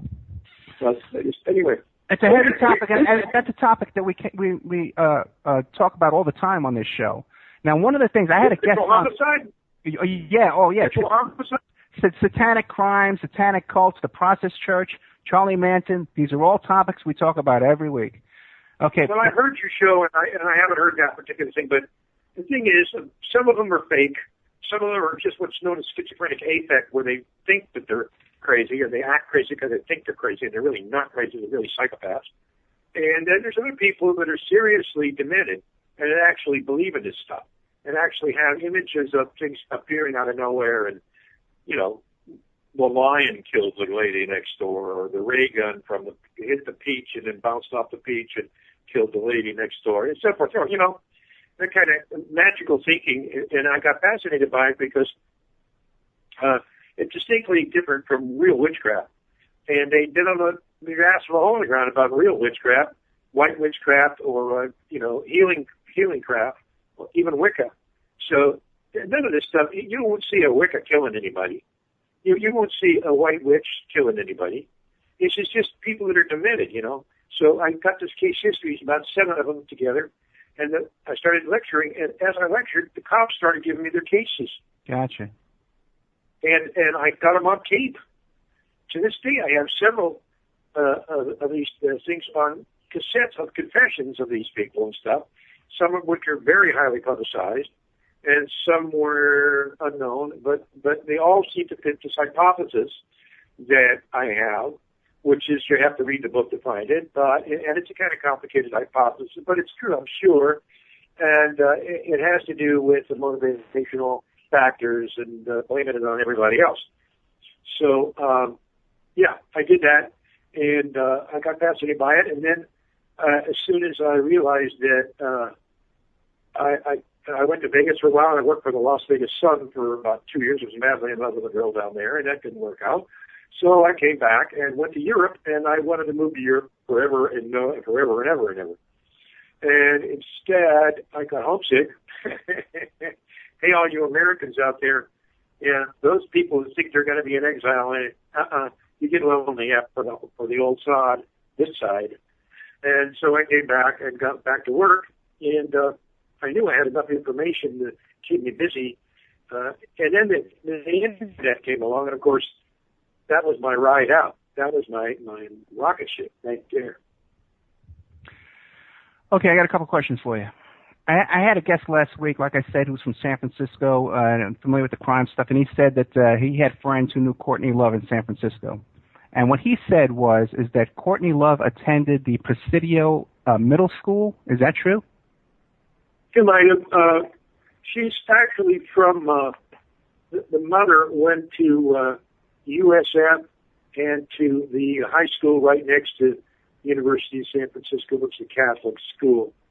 Fentanyl. It could be hiding anywhere, including in your house, including in your medicine cabinet, or maybe at a friend's house when you're hanging out, playing games, and get offered a pill. Don't take chances. If a drug didn't come from a pharmacy directly to you, you can find fentanyl using a simple strip you can pick up at your local pharmacy. Don't take it until you test it, because fentanyl can be hiding anywhere. Brought to you by the Georgia Department of Behavioral Health and Mental Disabilities. When you work in tech at Cox, you get to do meaningful work every day. You get to be the biker who codes as fast as he rides, crafting advanced tech solutions that transform car buying, or a guitarist who develops harmonious apps and websites, connecting people to people and businesses, all in real time. A savvy soccer mom running solution sets as passionately as she runs gameplays. Be the super secret keeper, designing cybersecurity systems to protect private data and websites. A planet protector, expanding EV battery life and inventing more ways to build a better future for all. When you work in tech at Cox, you get to do career-defining work that solves the greatest problems of our time. Join us and connect to work that improves lives, including yours. Learn more about our family of businesses at cox.career/tech.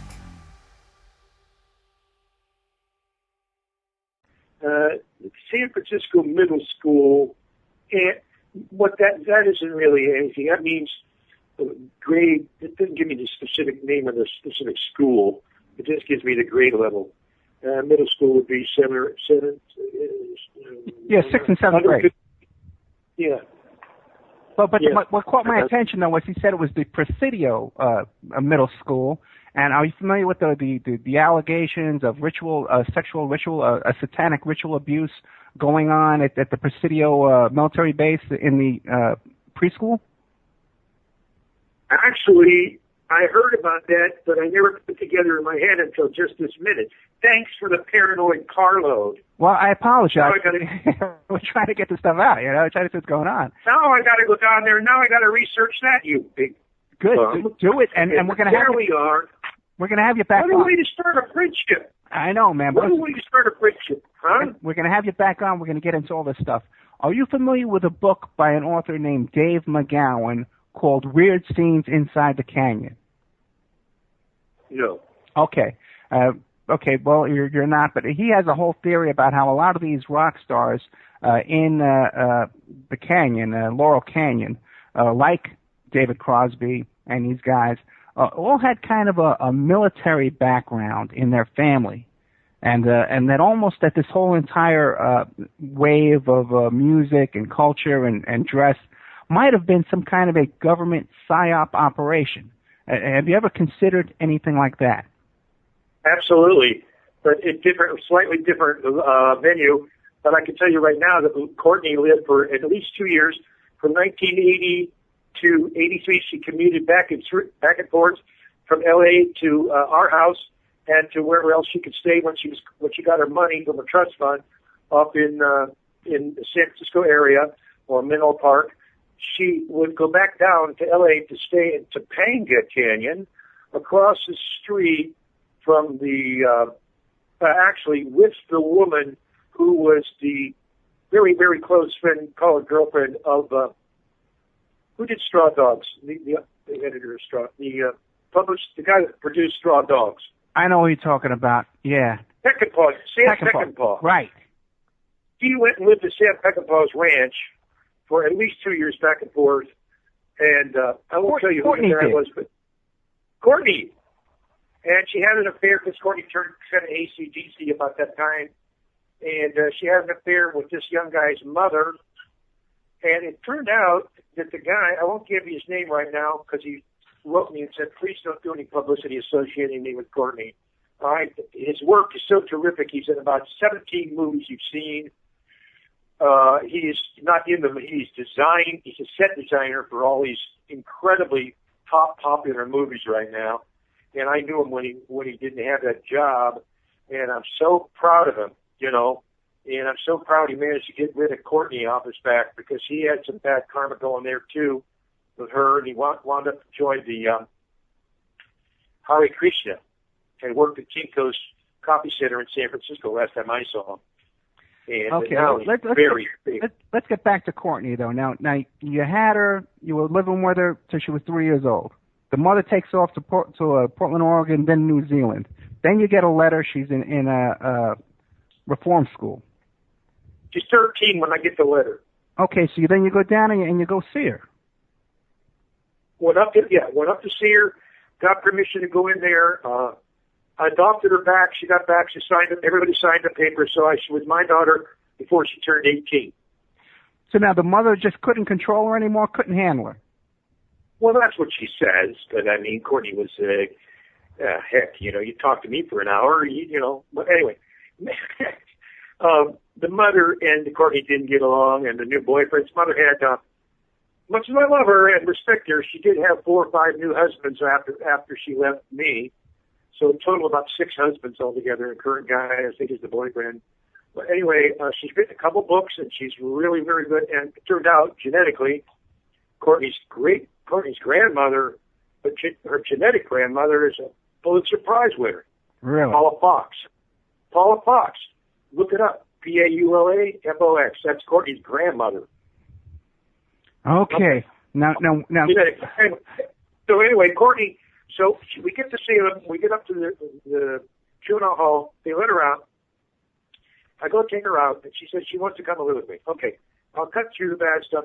And we finally got her down to San Francisco. I was living in Sausalito at the time. I had a nice houseboat. Living on a houseboat, and she says, I sat her down one night. And I said, Courtney, I don't know why you're in juvenile hall.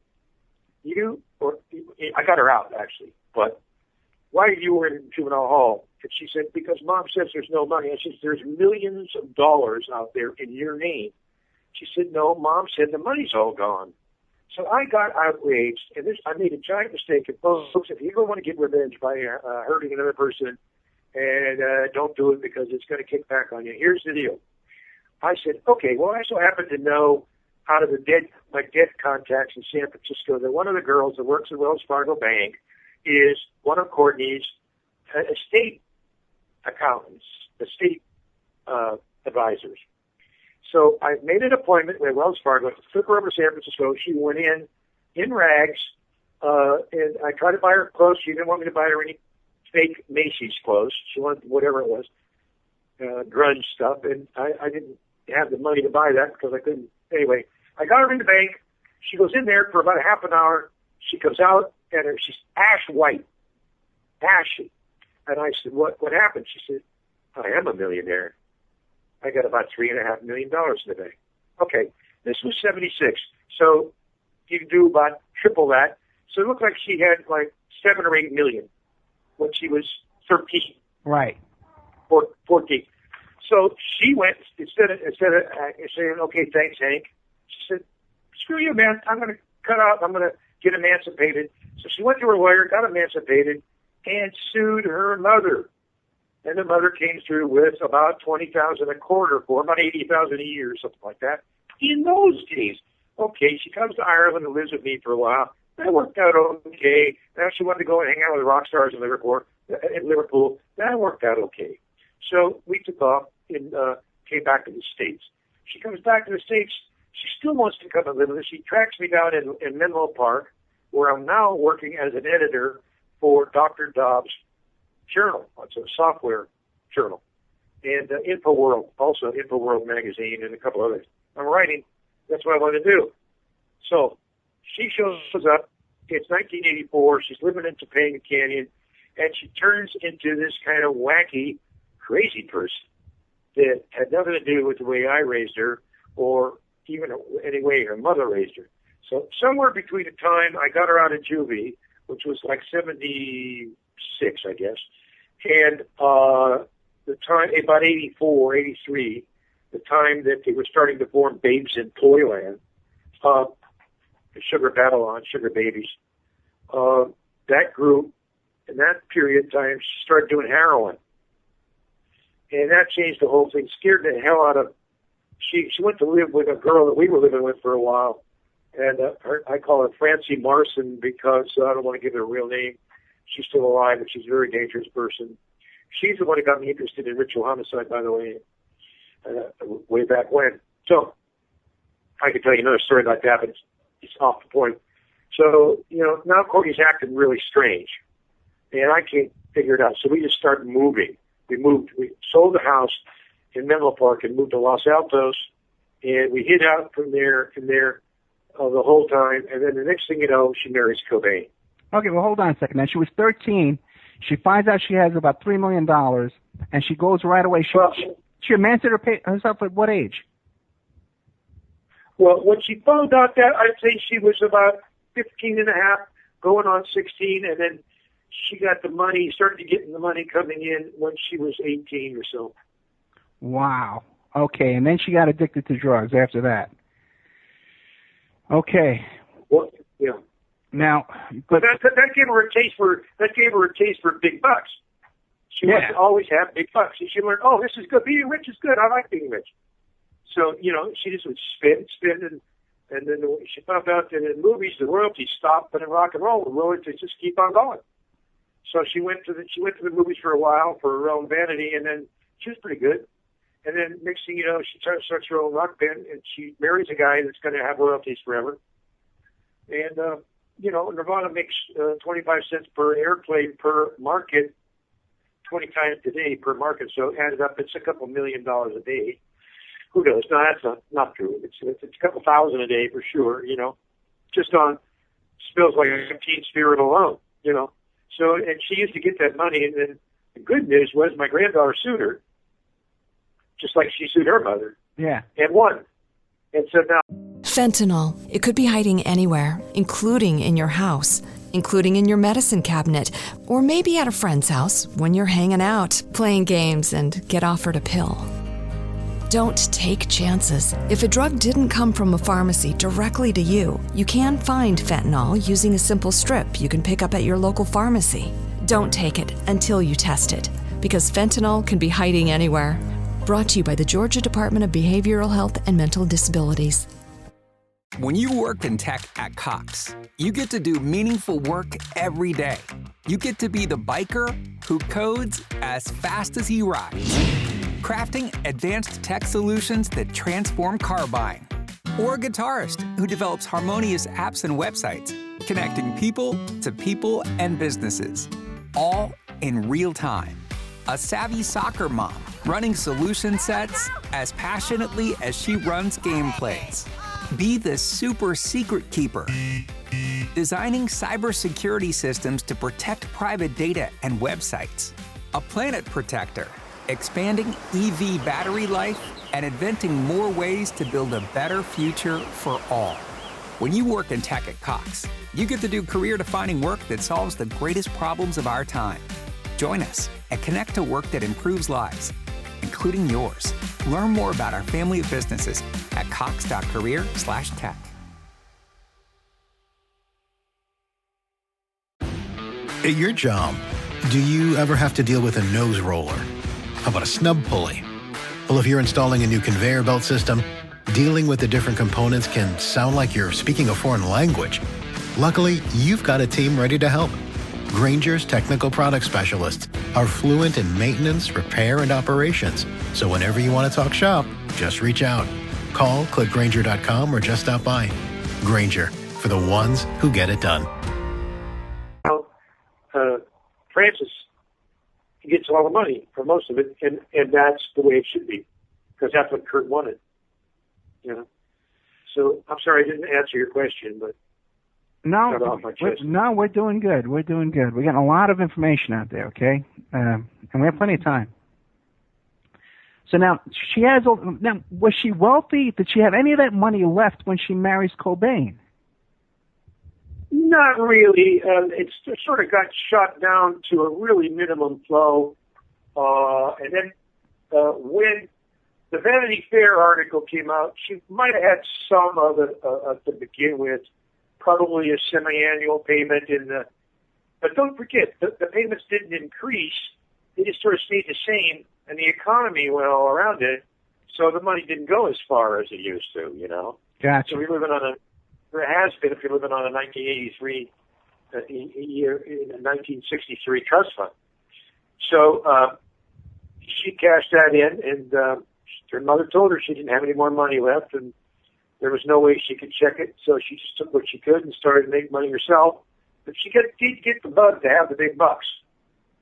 Yeah, she never actually had a regular job. It was always some kind of artistic endeavor, bands and stuff like that. Well, no. She had a lot of great jobs. They were strippers. She did go-go dance and strippers in the clubs. She admits that in her own autobiographies or semi-autobiography. So even though she had this income, even though she had some income, she still had to make more money and had to actually work as a stripper. Was her drug habit? Yeah. Well, I will say this. She was a waitress for a while, and she also did bicycle delivery work in San Francisco. I was driving down the road one day, and there's my daughter on a bicycle. I'm going, uh-huh. So I pulled her over. I said, what's going on? She said, I'm working for delivery service now. I said, why? You don't need to do that. She said, I'm keeping my legs in shape for dancing at night. So that's how that happened. Okay, now during this period of time, still though, your relationship was rocky, back and forth with your daughter here. Even though you got her out of jail, people usually really appreciate it when you get them out of jail. But it was the drug. Well, because I'm disappointing. I disappointed the hell out of her because I was, flirting around with chicks. I wasn't married at the time. I had a couple girlfriends. She didn't agree with them. She didn't like them. Other things, it's disappointing, Dad. I just didn't live up to any kind of rock star expectations at all. And I didn't have, in her mind, I didn't have the image that could be promoted into the heavens of rock stardom or whatever the hell she was visualizing at the time. So I fell pretty short. Now, what was the relationship like with her biological mother and her various stepdads? Well, various stepdads were just guys that were sort of rowing the boat. they weren't really this. Linda has 150 IQ. Right. And now she has a master's degree, and she knows what Linda's a genius. Courtney got all of her really high IQ stuff from her mother's side. It's obvious. I mean, I'm brilliant, but I'm not that brilliant. And, 128 and the 150 is the difference between living in Jersey and living in, the Hamptons. Yeah. I mean, it's not the same. And Linda has written several books, and she's very, very good. I'm not going to say anything bad about her. Right. How's Courtney's relationship with her now? I honestly don't know. Okay. I don't know. Now, probably about the same as it is with me. I don't know. Did Courtney have any formal education? Well, now that's an interesting question. No. The answer is flatly no, but she attended classes at the Art Institute a couple of times and called it a bachelor's degree. Then she went with me to Ireland for a while. I used to go down to downtown. She said, I want to go to Trinity. So I'd take her by Trinity, and she audited a couple of classes there. I gave her at least a PhD. She audited 2 classes and gave herself a PhD in something. I don't know what it was. And so now she goes back to Ireland, and she has all this money. She goes back to Ireland and buys herself an honorary doctorate or something from Dublin, and she must have paid a lot of money for that. But no, she doesn't have any formal education of any kind, and I don't even think she finished her high school equivalency. I'm not even sure she doesn't need to. I mean, she's so educated on her own that she has my photographic memory and her mother's IQ. So, and who knows what. And my dad's athleticism. My dad was in the 36 Olympics, by the way. But genetically, I mean, you want to look at a genetic freak. That's the gene pool right there. Yeah, it's fascinating. Now, but there was something in this woman has driven her to ambition, even with these drug addictions, alleged drug addictions that I guess she admits to. But there's some driving ambition. Now, you're a psychologist. What do you think that is? Her mother told her she'd never be anything. Oh, you think so? I heard her. I know it. No, but you think that's the cause. That's your diagnosis. Well, if it's not the cause, it's certainly the trigger. Okay. I mean, she's in addition to being put. Well, of course, the other thing I got to tell you is my own fault. When she was with me from the time I got her out of juvie till the time she went to London and the time she took off and which would have been about, I took off actually 79. So 3 years or 4 years I had her there in Sausalito, was working full time. I was giving her nothing but reinforcement. Just not, you're great, you're wonderful, you're cool, right. Every day. And I got her, I think it helped to ambitionize her a little bit, which is okay. Ambition, there's nothing wrong with ambition. And it's just, I think that she got pretty much screwed up over, she was pretty wild. They sent her to New Zealand, and before she got to New Zealand, she jumped ship in Tahiti. Really? And when she was about 10. And she spent a couple of days or weeks in Tahiti by herself. Then, of course, when she got out of that situation, she grew up. She decided she wanted a bunch of money, so she met this woman who I call Francie Marson. That's not her real name, but if I said her name, you would know her or could look her up. So I'm not going to say her name. And she got her gigs working for the Yakuza in Japan in a horror capacity, prostitution capacity. Courtney Love went to Japan working as one of those dancers in Japan. It's well established. She admits it in her own books. Okay, I never heard it before, though. I'm with you, man. Yeah, I'm with you. I know that you back up everything you're saying.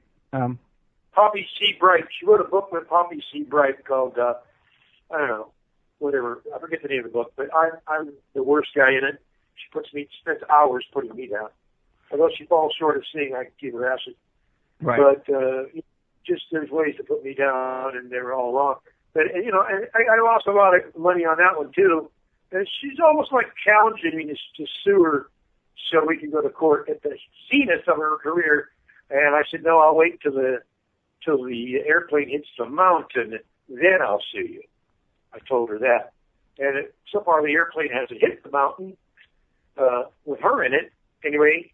But, I'm never going to sue her because I can't afford.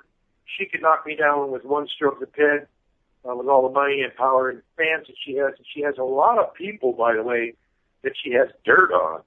Right. She's a great blackmailer. She knows how to really pump it up, man. And people will do anything to keep her mouth shut, including kill me. So here's my paranoid side. The reason we live out in the country somewhere is easier to defend ourselves out here. We're not offending anybody. And as long as Courtney can keep my books at bay and keep my any videos I would make or radio shows I would do shut up, then she has no need to really be too threatened by me. I mean, you were talking about blackmail. You were talking about blackmail now. Am I confused, or did she make allegations about Ted Nugent? Oh, she doesn't like Ted Nugent, and I know a lot of people don't like Ted Nugent, so I don't think that's a good point. But she made allegations about him, but that was after I don't have any control. I mean, that was long after she lived with me. That was after she became a major rock star. She also said she was married to she had an affair with Bob Dylan, and she also said she had she was the granddaughter or daughter of Marlon Brando at one time, and there's all kinds of crap running around out there. Anybody that believes anything she says, anything, even the press releases, are just take it with a grain of salt.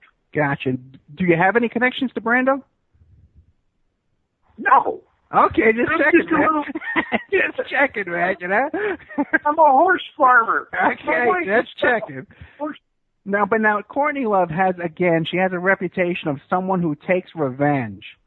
Fentanyl. It could be hiding anywhere, including in your house, including in your medicine cabinet, or maybe at a friend's house when you're hanging out, playing games, and get offered a pill. Don't take chances. If a drug didn't come from a pharmacy directly to you, you can find fentanyl using a simple strip you can pick up at your local pharmacy. Don't take it until you test it, because fentanyl can be hiding anywhere. Brought to you by the Georgia Department of Behavioral Health and Mental Disabilities. When you work in tech at Cox, you get to do meaningful work every day. You get to be the biker who codes as fast as he rides, crafting advanced tech solutions that transform car buying. Or a guitarist who develops harmonious apps and websites, connecting people to people and businesses, all in real time. A savvy soccer mom running solution sets as passionately as she runs gameplays. Be the super secret keeper, designing cybersecurity systems to protect private data and websites. A planet protector, expanding EV battery life and inventing more ways to build a better future for all. When you work in tech at Cox, you get to do career-defining work that solves the greatest problems of our time. Join us and connect to work that improves lives, including yours. Learn more about our family of businesses at cox.career/tech. Now, you're a psychologist. Where do you think that comes from? Does it come from you? Oh, no. Well, maybe. I don't have a bad temper, but I have learned not to take revenge. That's something I learned when I was very young. So I don't think it came from me directly. But if it's in the genetics, then I guess, okay, maybe there's some of that. But mainly, she learned that in juvenile hall, and she learned it from this woman named Francie Marson, who she lived with. You got to get the book. You can figure out the name. We will. I'm going to look into that. Okay, so now let's get into this. Okay. We're getting down to the last half hour. This Francie Marson was the one that took revenge on everybody, because one of the books that Courtney got fascinated with was the series of books on how to get even. You know those books, Get Screwed and How to Get Even, and all those books, where they teach you how to write in and do bad things in your neighbor's mail and all that kind of stuff. She got fascinated by that, man. Really, really carried away with it. So I'll leave it there. Okay, that's and then I know one thing. Yeah, because I've read all those books too. Okay, and I never really. So did I. Yeah, right. Isn't that weird? Okay. Yeah, I know. I don't want to go that far. I don't ignore the bastard. It was popular around that time, though. But anyway, now let's get in. Now, why do you? First, let's start with this. Why do you think that Kurt Cobain was killed and that it wasn't a suicide. Now, I know you've done a lot of research into this, so let's lay it out. You've testified in court. Lay it out like a prosecutor. Okay. All right. There's two. Okay. First of all, there's a guy named Tom Grant, right, who was an ex-sheriff, who I want to tell everybody right now is a great guy, terrific guy, very good super sleuth, good cop. He's a little bit to the right of center, but, he doesn't like my politics, so that is a bone of contention. But I got to tell you, if it had been for Tom smelling what was happening, I wouldn't have been so happy. I knew the minute that Kurt died, because my wife called me from work and said, "Hey, Hank, she finally did it." I said, "Did what?" She said, "Kurt's dead." I said, "Oh, my God." Because from the very first second we knew, because she told us that she was going to kill herself a rock star when she was 14 or 15. How old was she? 16? No. Yeah. She was still in juvie when she said that, and then she came back and repeated it several times, and it meant that she was harboring a fantasy that she was going to find herself a rock star and get the money. And we knew that, sort of, but we didn't pay much attention to it, because a lot of kids have fantasies like that. And then when it actually happened, we both said, oh. Let's stop at Tom Grant for a second. Tom Grant. Now, is he still talking about this case, or has he been silenced? No, he's really, really talking about it a lot. He's got a couple of books out or papers that you can buy from him, and he'll do a consultation lecture for you or with you. So, and I don't blame him. He's got other work to do. He can't be stuck in his whole life in this hole, Because I've tried to contact him, and he hasn't replied to me. No, he doesn't reply to people very much. Okay. He's sort of sick of the whole thing. And, Courtney speaks for herself, but she goes up to the Rock and Roll Hall of Fame, and there's Dave and Chris and all these other people up there, and Lord and Michael Stipe, and she goes up drunk as a Lord and says, she didn't even belong there. It was embarrassing, man.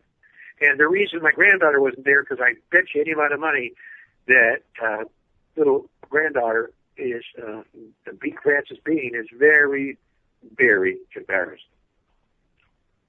Other than that, go ahead and answer your question again, please. Okay, well, the question is, let's get into it, man. Like, why do you think it was a murder and not a suicide?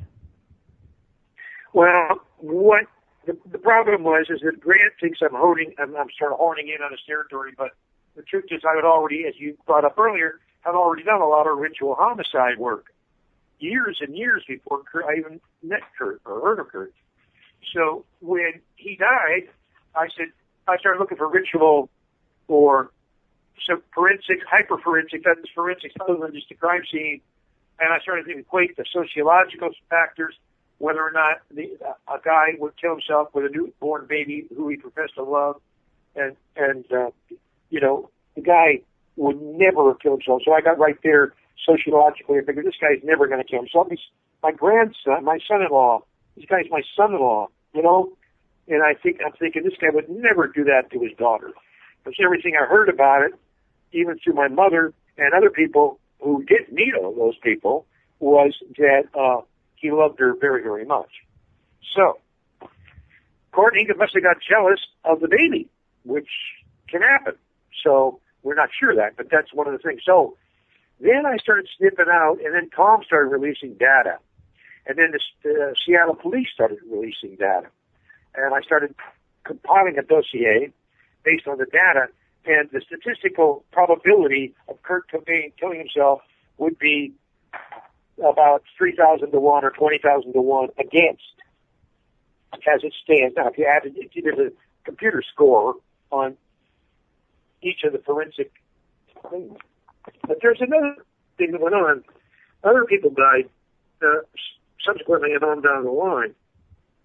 The crime scene itself, while Kurt was laying there, nobody on the planet Earth has ever shot up that much heroin with probably a bunch of fentanyl. And Seymour Hoffman was a huge guy, and he died with a syringe in his arm, and bam, he fell down. Because when you have the amount of heroin in your system, right, I'm sorry, people out there that don't do drugs, but if you've ever been around a junkie, how close they'll tell you they come close to death every time they shoot up. They love that. It's an edge. But the thing is, it's suicidal in a psychoanalytic way. And I got to tell you, man, Kurt was messing around with smoking it. He wasn't shooting it up that much.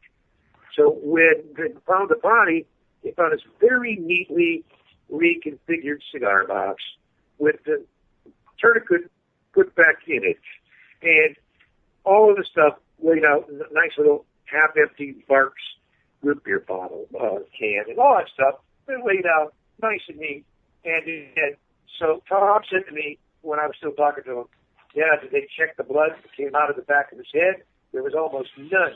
He didn't blow his head off. Courtney said he blew his head off, but he didn't blow his head off at all. It was a low load. It was 16 gauge, and there was very little disfiguration of the facial or hair or anything like that. So wait, hold on a second. It was a 16 gauge or a 20 gauge? 20 gauge.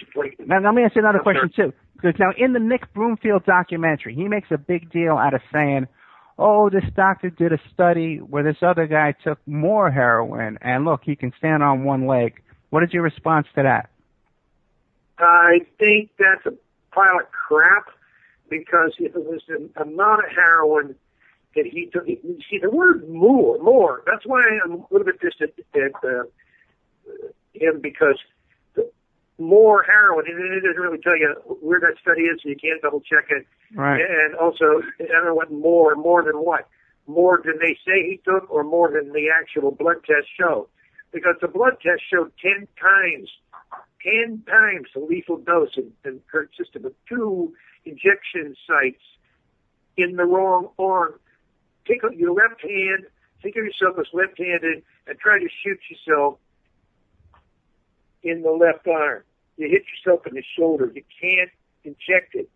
Okay? So that is a lot of crap. And he got up and neatly cocked the gun, laid down, stuck it in his mouth, and pulled the trigger. With that level of load of heroin in him, who knows how many 20 minutes went by? You don't live 20 minutes after you shot up that much heroin.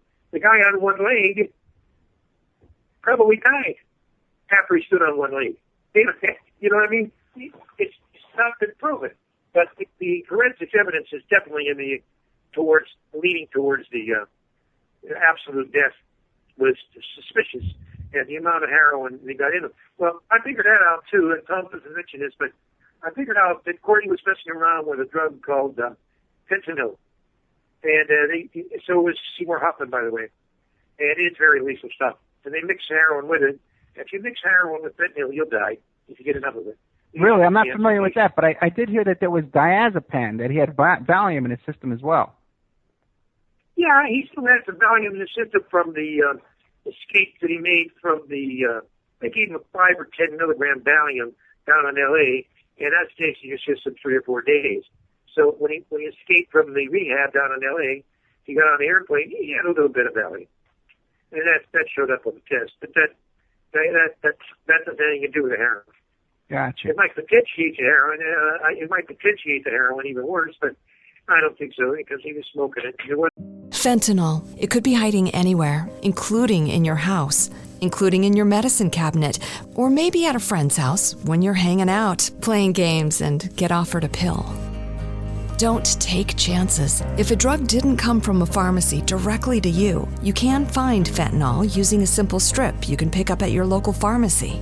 Don't take it until you test it, because fentanyl can be hiding anywhere. Brought to you by the Georgia Department of Behavioral Health and Mental Disabilities. When you work in tech at Cox, you get to do meaningful work every day. You get to be the biker who codes as fast as he rides, crafting advanced tech solutions that transform car buying. Or a guitarist who develops harmonious apps and websites, connecting people to people and businesses, all in real time. A savvy soccer mom running solution sets as passionately as she runs gameplays. Be the super secret keeper, designing cybersecurity systems to protect private data and websites. A planet protector, expanding EV battery life and inventing more ways to build a better future for all. When you work in tech at Cox, you get to do career-defining work that solves the greatest problems of our time. Join us and connect to work that improves lives, including yours. Learn more about our family of businesses at cox.career/tech.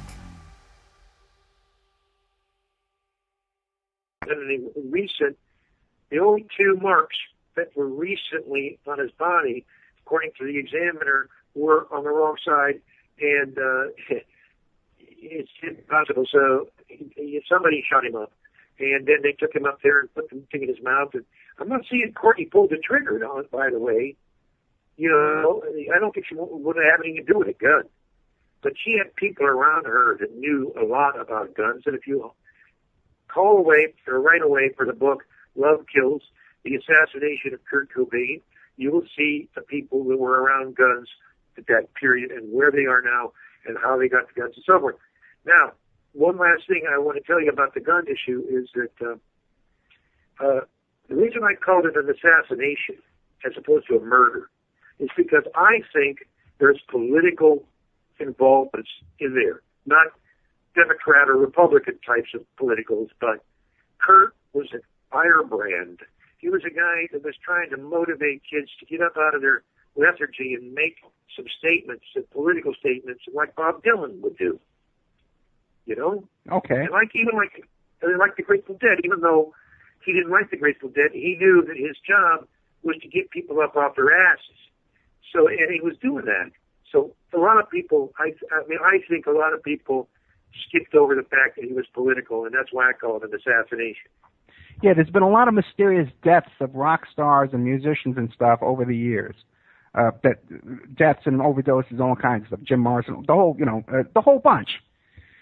Now you think you think it's tied in with that kind of thing, right? Now, do you think it's possible that a lot of people I've talked to about this have said, well, Hank Harrison, they believe that you were Courtney Love's handler, and that Courtney Love is some kind of MK Ultra kind of yeah, great. What? That would be good. If I were the handler, wouldn't I be paying myself some money?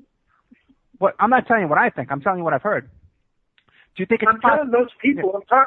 I'm talking through you to those people. You asked me to tell the truth. Yeah. I'm telling you right now.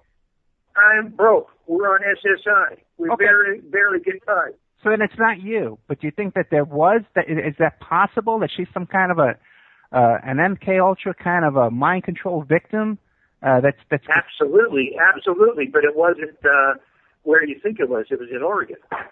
Okay, it was in Oregon. Oh, right, because she was on some kind of commune in Oregon. So tell us about that. Okay, the mother used to bring in all these wacky gurus, including the scream therapists and the firewalkers, et cetera, et cetera. And Courtney and she had a Rolfer. You know what Rolfing is? Deep tissue massage. Yeah, right. Andy Warhol, that kind of thing. So Courtney was exposed to that when she was a little kid on this commune up in in Oregon. I won't say exactly where. She knew the Ken Kesey's kids and that whole scene up there. They were wild hippies, and it was after the fact. Whoa. Ken Kesey from the sexual studies? No. Ken Kesey from Ken Kesey from the electric Kool-Aid acid. Yeah, Mary Pranksters. I'm sorry, Mary Pranksters. Okay, go ahead. Yeah, Neil Cassidy and all that. And Courtney, I introduced Neil to Courtney when I was hanging out with Neil, too, by the way. Anybody that's ever studied Kerouac knows what I'm talking about. So, yeah, I'm famous because I met Neil. The hell, that makes me really famous in my head, Anyway, make a long story short, Courtney got exposed to some pretty heavy stuff. And she told me and my wife and several other people on several occasions that she was given a series of drugs by a guy by the name of Dr. Farr, P-H-A-R-R. That's all I know about him. And he sort of disappeared into the wilderness. And I think that may have been an MK Ultra thing because she started acting real strange after that. But the drugs were hypnotic drugs, and she told me they were Tuinol. And Tuinol is what they used to call a Christmas tree, or a half Seconal and half Nebutol. Tuinol. I remember Tuinol, yeah. It's also referred to as a truth serum. Oh, really? Yeah. So it didn't work, but that's what they thought, you know. They were dangerously trying to get over the Korean and Russian brainwashing stuff after Korea to try to start an open wave of weaponry, chemical and psychological weaponry against various perceived and non-perceived enemies in the future, blah, blah, blah. I thought it was a bunch of hokum crap and waste of time, but apparently the CIA and or somebody else promoted and had a lot of bread and gave money, lots of money to people to Hank, before I lose my train of thought and I forget my question. Now later on, along this thread of a possible MK Ultra kind of mind control. Right, that's what I'm saying. Yeah. Right, yeah. But now later on, she goes on to do a movie about the story of Larry Flint, right? And right. who's in that movie is Woody Harrelson, whose father is an assassin. He's a convicted assassin, is suspected of being part of the JFK assassination by many people. Right. Now, is that an accident? How does that kind of thing happen? How does she find herself amongst that group? The director, Nikos Forman. Nikos Forman is a Czech, and he got to Hollywood at a very early time. She met him when she was young, living in San Peckinpah's. Sam Peckinpah's ex-girlfriend is a set designer and clothing designer, costume designer for a lot of Peckinpah's movies, including Straw Dogs and all those other Peckinpah movies, those westerns and stuff. Yeah.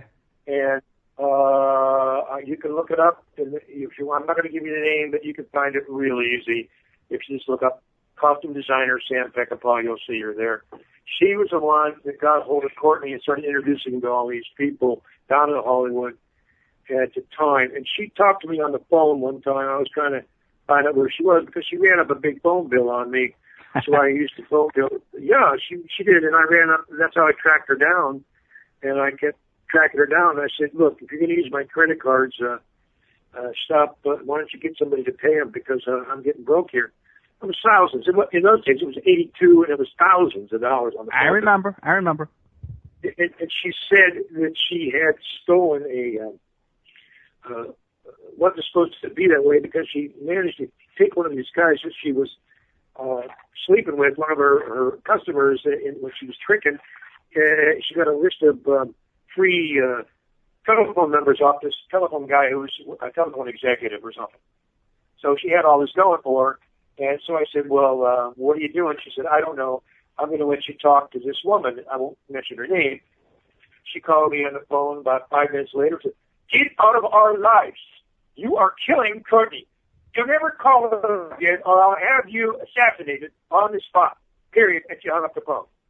And my wife was standing right there. And I said, oh, okay, well, I get it. So Courtney's friends are not exactly the nicest people on the planet. So, okay, I gave up at that point, only to be reassociated with the whole circle of stuff after we moved up to Los Altos. So, what can I say? Okay, now you said that this woman who was connected to Peckinpah, she introduced Courtney Love to a whole bunch of people in Hollywood. Can you name any of those? Yeah, any of those influences, any of those people? Well, okay, I have to give the guy's name, Jeff Mann, M-A-N-N. I don't want to use that name, but his mom was, what was her first name? Mann, M-A-N-N. And then she introduced almost everybody that Courtney knew in the rock and roll scene in West Hollywood, following James Moreland, and James knew all these documentary filmmakers.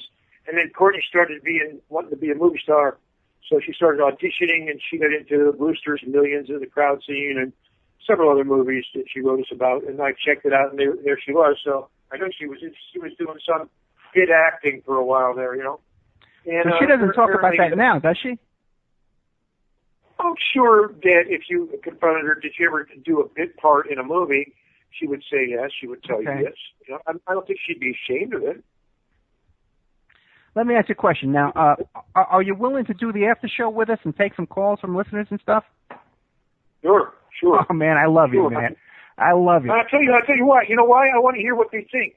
So do I. Okay. I just got to find. Okay, my phone number to call in, guys. We're going to do the after show. It's going to be live on cjmarsradio.com and 365 Live. Call in to 702-605-4894. So write that down. 702-605-4894. I know you're going to have a lot of questions, or you could Skype me and I'll bring in on the call. Oh my God. Okay. So now you think that there was a political assassination that was involved. Now that makes a lot more sense to me. Now, do you think that Courtney was knowledgeable of this, or she's a victim of this, or she was just after the money, or what? What do you think? Well, okay. I think when I say the word political, I'm taking poetic license. Sure. It was a homicide. It was a homicide. Okay, we know that. What I'm saying was, if you give me poetic freedom to express myself along the lines a writer should be able to do in this culture, I will tell you that I believe that Courtney did not act alone, and that several people were threatened by Kurt for various reasons, again, names not mentioned, and those people had so much power he couldn't even dream of it. Okay. Now, beyond Hollywood. Really? Anytime, it involves stuff like being able to leave an airplane idling on a tarmac for 2.5 days on call. And in London, it involves being able to get a free airplane ride without having to check in or go through any computer on a moment's notice, so that you can go down to a rock and roll show and be seen there, sneak out the back door, jump on your private plane, go to Seattle, do whatever you have to do, come back from a private airfield. Yeah, in about 3 hours you can do that. If you have the kind of jet set quality friends that Courtney has. And there's the Versace thing. Courtney was at Versace's house 3 or 4 days stealing all his stuff out of the closets 3 or 4 days before the guy got shot in the front. There's no exact connection there, I don't think. I'd be totally paranoid to think there was, but the coincidences start to stack up after a while. Okay, yeah, the Andrew Cunanan stuff is very suspicious. There's a lot of suspicion around that whole situation. I had no idea that Courtney Love was in that house. Now, do you have that confirmed? How? She went. What happened was she had a deal with Versace, and Versace said, "Okay, fine." She said, "What do you want?" And she did some photography and some modeling. And he said, "What do you want?" And she said, Donatella, the sister, was behind it. And she said, "What do you want?" And Courtney said, "Oh, I'd just like to have a couple of your little frocks." That's the way Courtney talks. "I'd like to have a couple of little frocks." And so she got some frocks.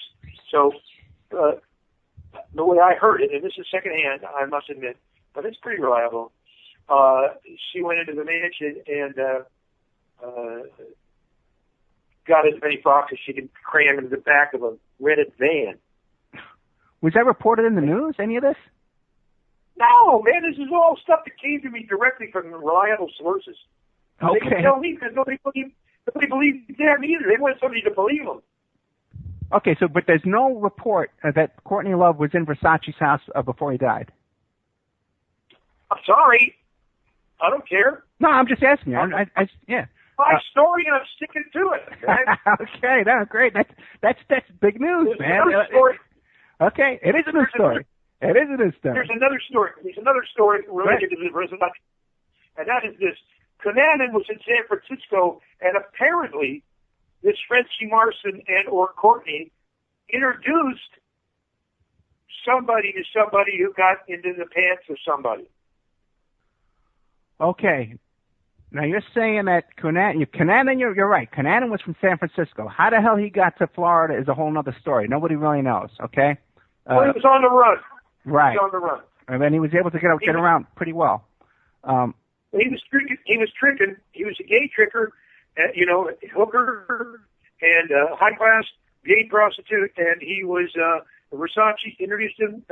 Courtney and Francie introduced him, or their connections introduced him to Versace. And Versace says, "Does he like to do kinky stuff?" And they said, "Yes, sure." So he went over to Cunanan, and I guess, and it all sort of became a marriage made in heaven after that for a while. And that's how Conan got to Florida, but he was on the run, too, Okay, you know? we're going to get more into that on the after show, and I want people to call in. But we're almost at the end of the live show on freedomslips.com.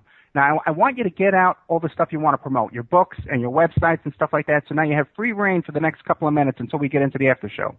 So tell us about tell us about the horse farm, everything, quick. Anybody that wants to write me, please ask any questions. If you want to put me down or say shitty things, that's okay too. I get a lot of that. Send it to zendog@gmail.com, and that's Zendog with 2 G's, and I'll answer all the questions I can. And if you're really rude, I'll hang up on you. If they're rude, send them to me, and I'll take care of it. HankHarrison.com. Fascinating man. Guys, go to his website, HankHarrison.com. Check out his horse farm. I got 3 of his books about the Grateful Dead that are on my blog, The Opperman Report. You can go there and click on them right away. If you didn't write down his email, it's on my blog, The Opperman Report. Hank Harrison, stay with us, man. Thank you so much.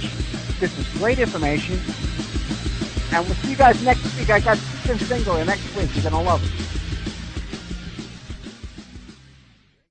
Fentanyl. It could be hiding anywhere, including in your house, including in your medicine cabinet, or maybe at a friend's house when you're hanging out, playing games, and get offered a pill.